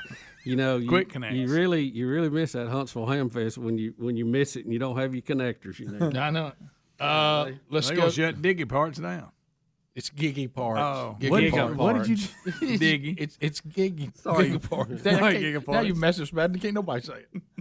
It's Giga Parts. Giga It's Parts. Giga What Parts. is wrong with you? That's not the you talking about. Let's see. Fine Giggy. sponsor here on the show, Greg. Yeah, that's right. Well, that's what I was talking about. I tried to give them some love. Mike in Wisconsin. Mike, go ahead. Good morning, guys. Hey, buddy. Hey, I am a civilian that works on a military base in Wisconsin, and we got brought into a briefing yesterday, and you may not believe what I'm about to tell you, but they never tell us anything, so the briefing was kind of an odd thing for us to be done. But next week, they're actually going to be using this base as a processing center. Next week, 5,000 Afghanis are due in, and they're processing them and releasing them into the country. And they are expecting to go to 10 to 15,000 a week processing and releasing from this place. Yeah.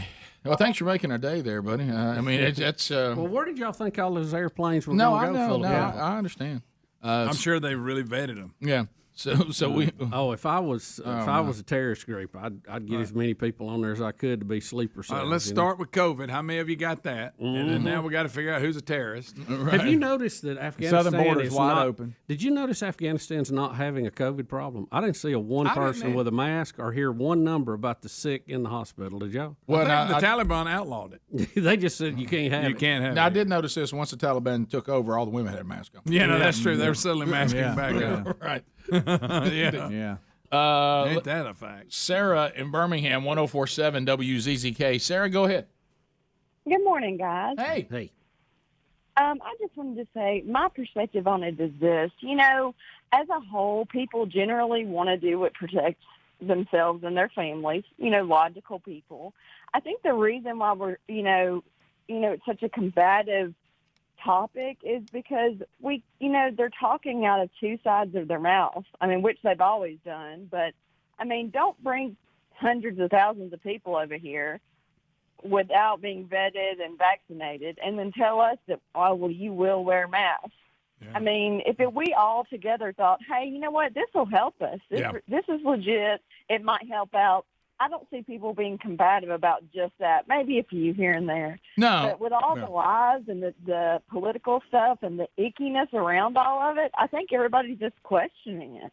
Here's the thing. What if all the Afghan refugees get here, they realize all the masks they have to wear, all the vaccination mandates, and they beg to go back to Afghanistan where they're freer? That's good.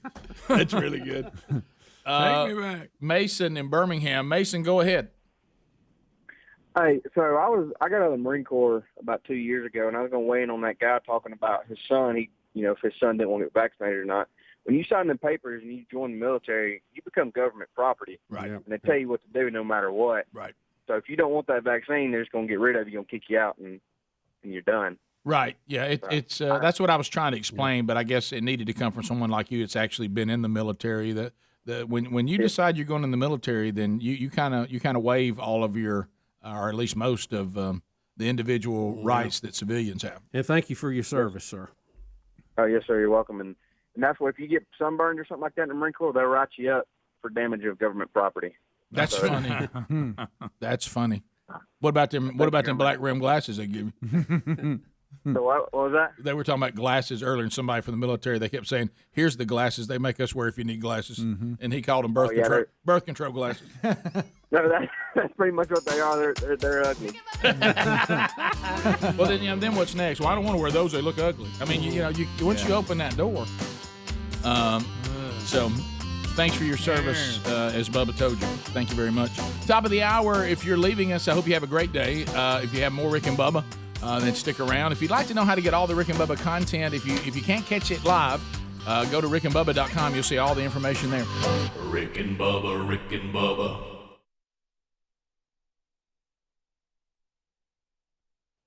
Hey, thank you for watching Rick and Bubba live on our YouTube channel. We're here live every Monday through Friday. Be sure to subscribe and hit the little bell for notifications.